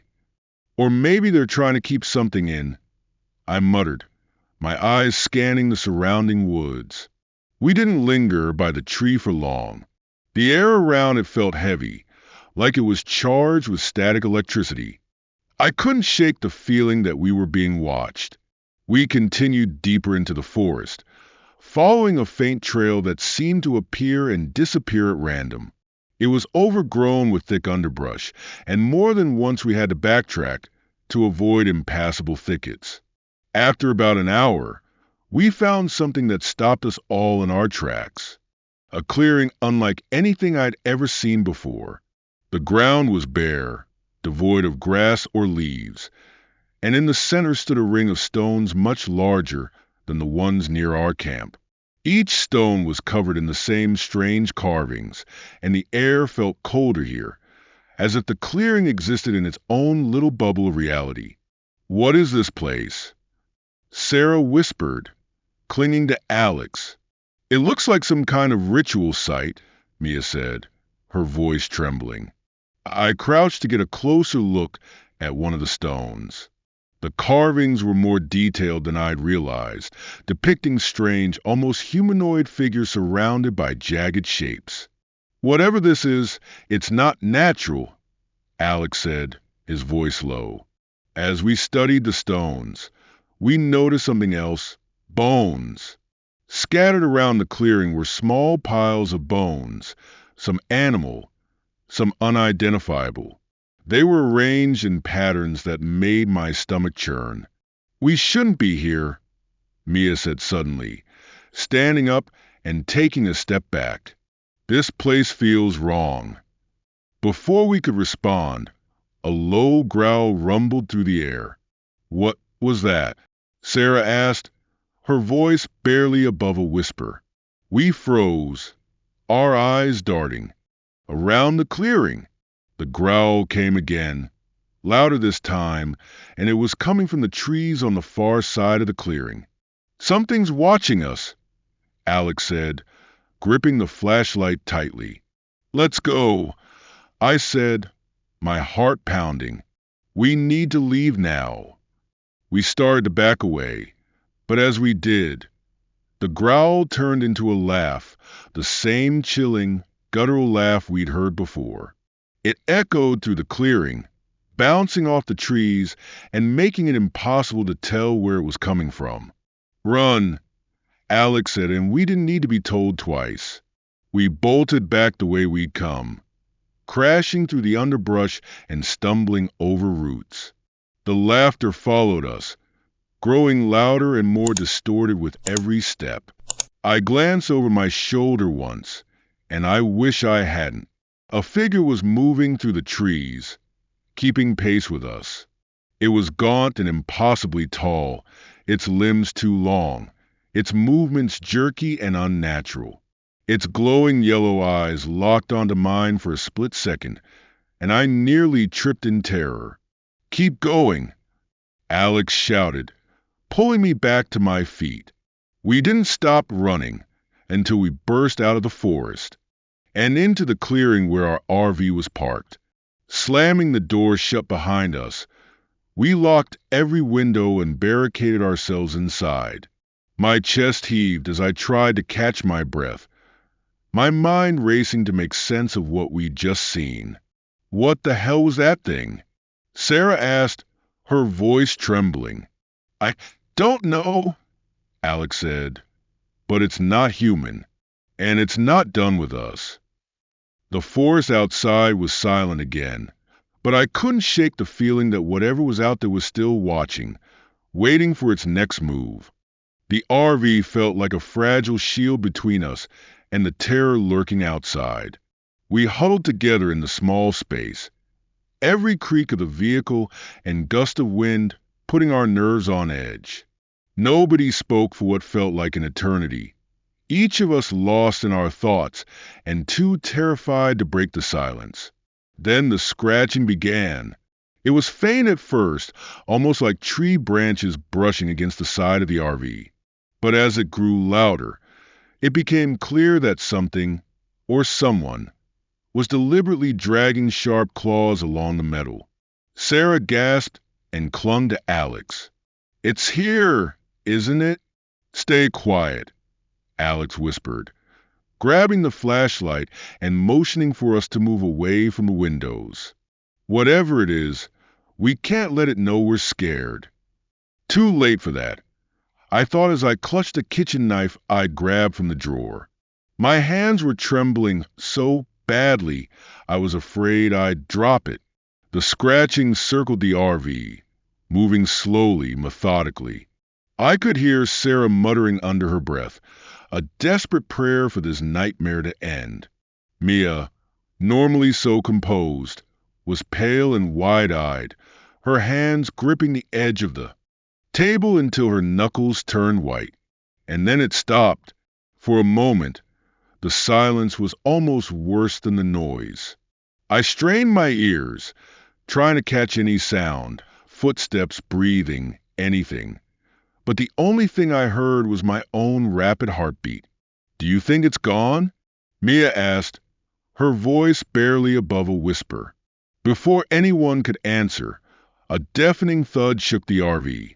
It felt like something massive had thrown itself against the side, and the whole vehicle rocked under the impact. "Get down!" Alex shouted, pulling Sarah to the floor as another thud hit the opposite side. The pounding continued, each blow more violent than the last. It wasn't random. Whatever was out there was testing the RV, searching for a weak spot. "It's try get in," I said, my voice cracking. "Not if we hold out," Alex replied, though his expression betrayed his doubt. Suddenly, the overhead vent rattled, and we all froze. A faint scraping sound echoed through the RV, coming from above us. "It's on the roof," Mia whispered, her face pale.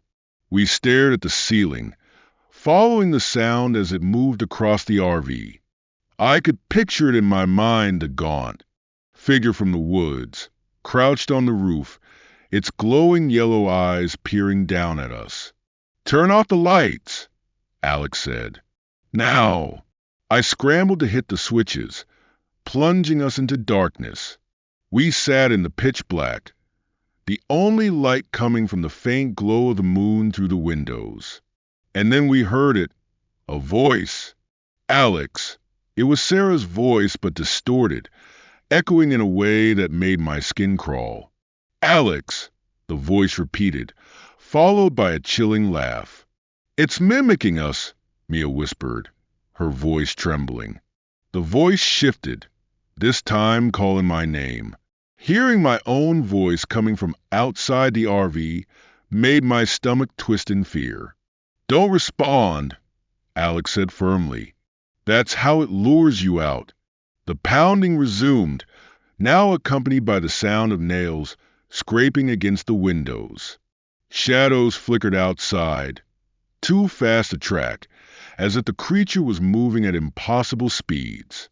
Suddenly, one of the windows shattered.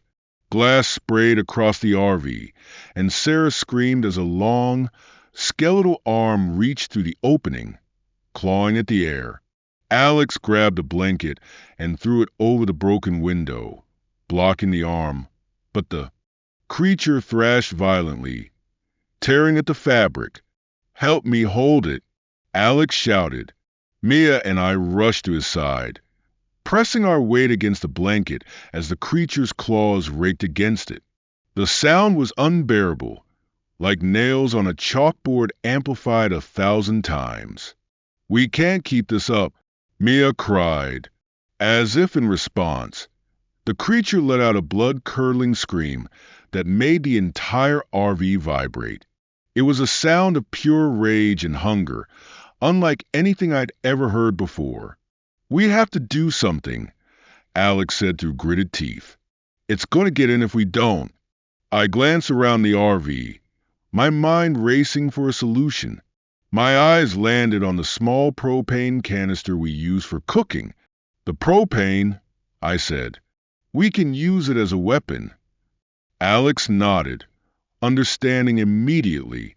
"Mia, grab the lighter. Sarah, stay down."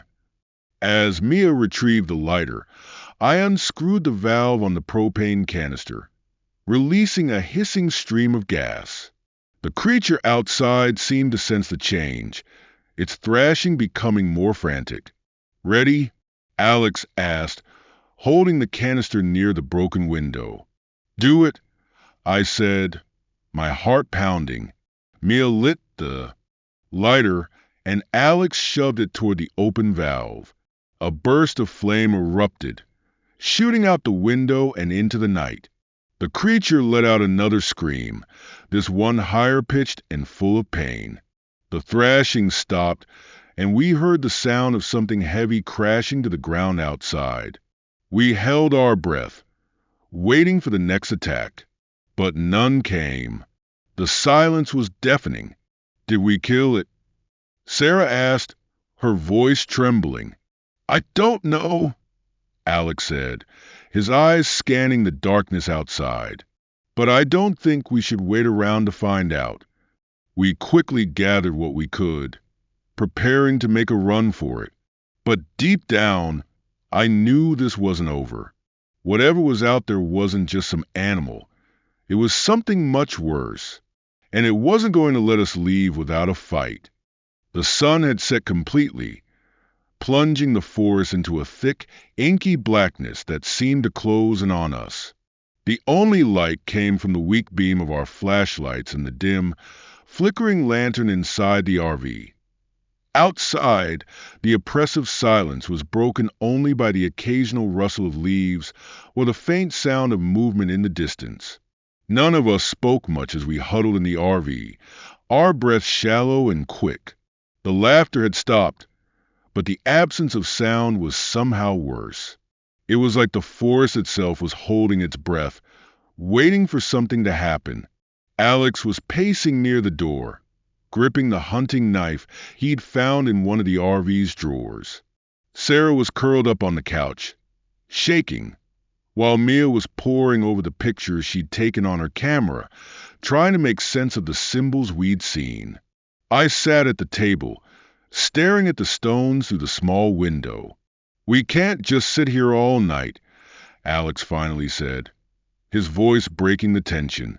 That thing out there isn't going to stop. What do you suggest we do? I asked, my voice sharp with fear and frustration. We leave, Alex replied. Right now. We pack up whatever we can carry and make a run for the main road. If we keep moving, it can't trap us. That's suicide, Mia said, looking up from her camera. It knows this forest better than we do. It'll hunt us down before we get halfway there. Then what's your plan? Alex snapped. I don't know, Mia admitted, her voice trembling. But running blindly through the woods isn't the answer. Before we could argue further, the RV shook violently, throwing us all off balance. The sound of something heavy slamming against the side of the vehicle filled the air, followed by that same guttural laughter.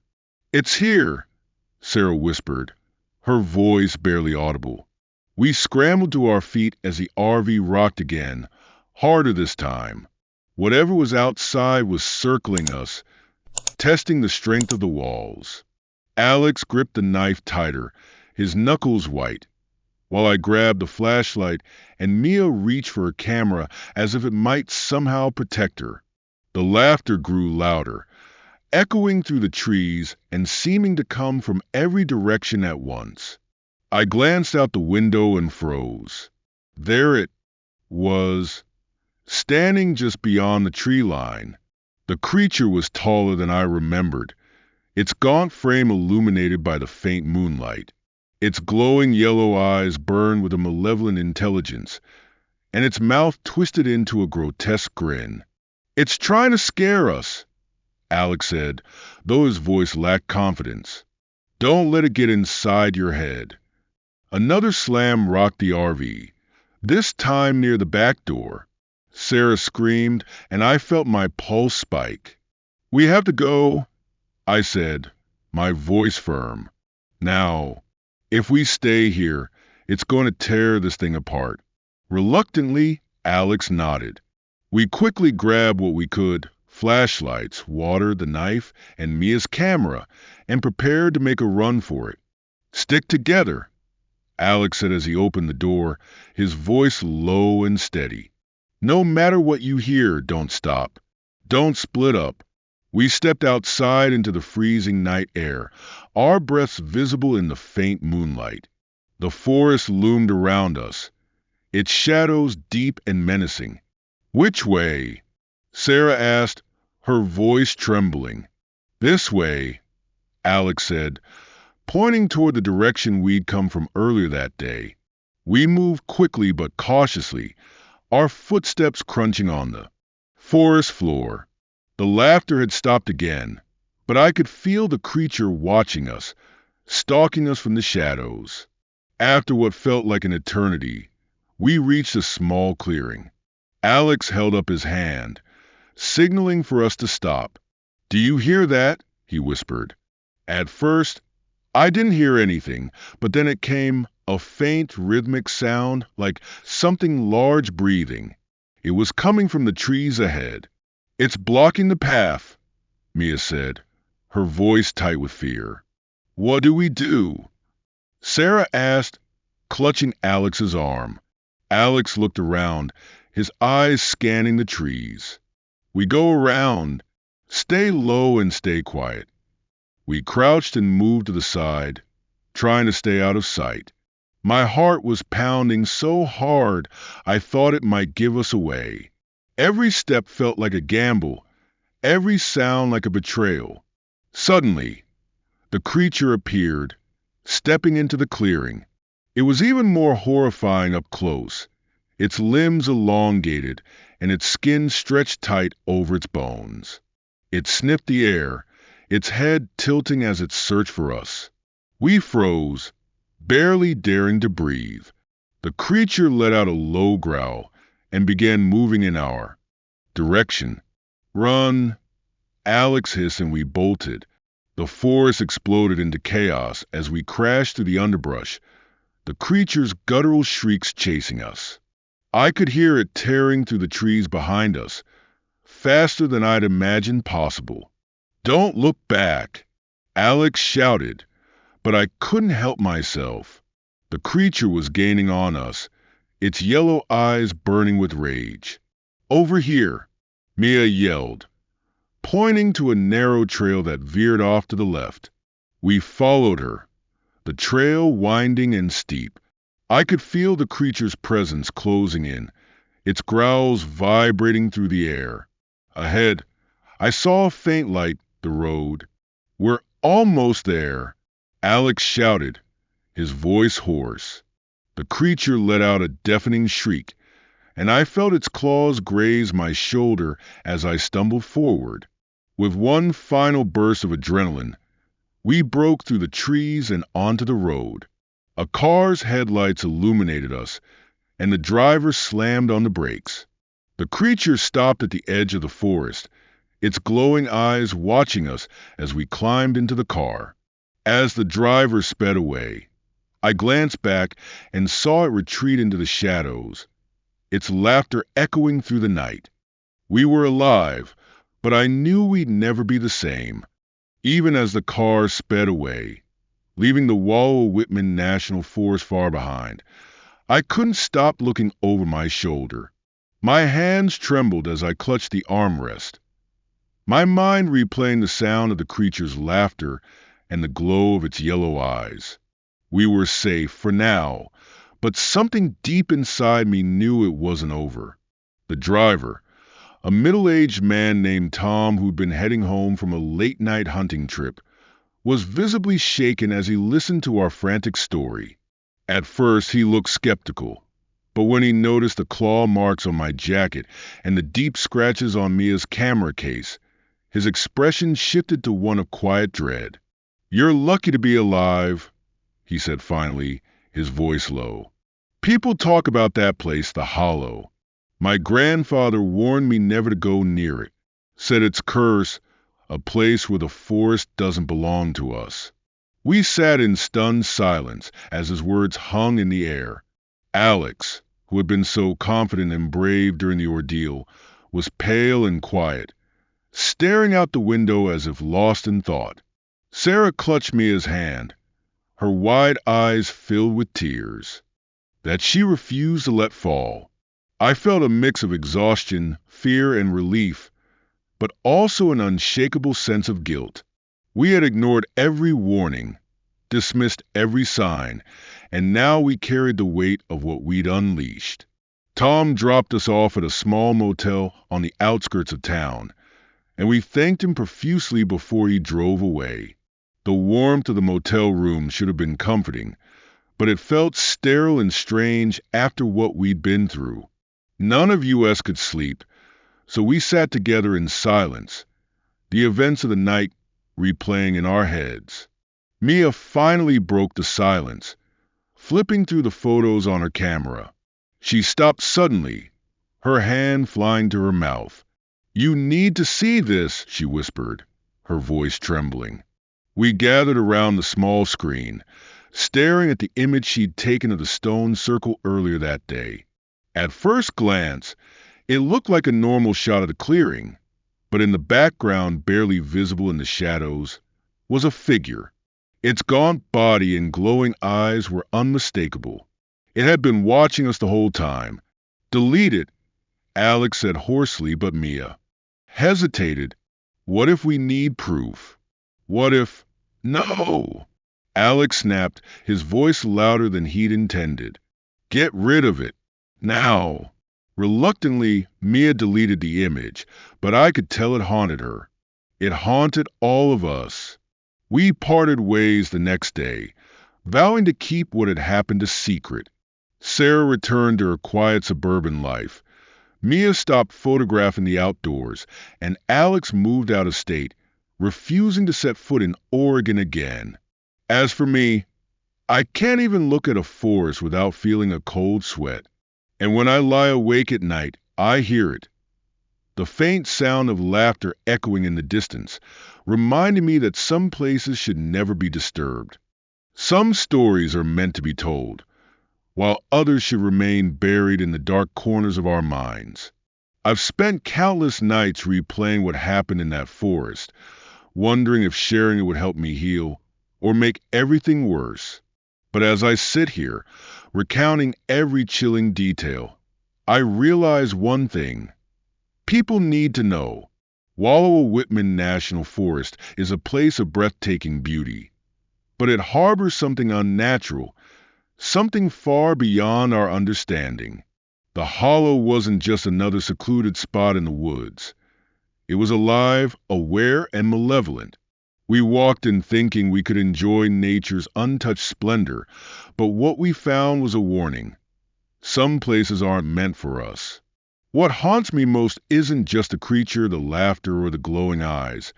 It's the way we were drawn there, like moths to a flame, as if it had been waiting for us, knowing we would ignore the warnings and stumble into its trap.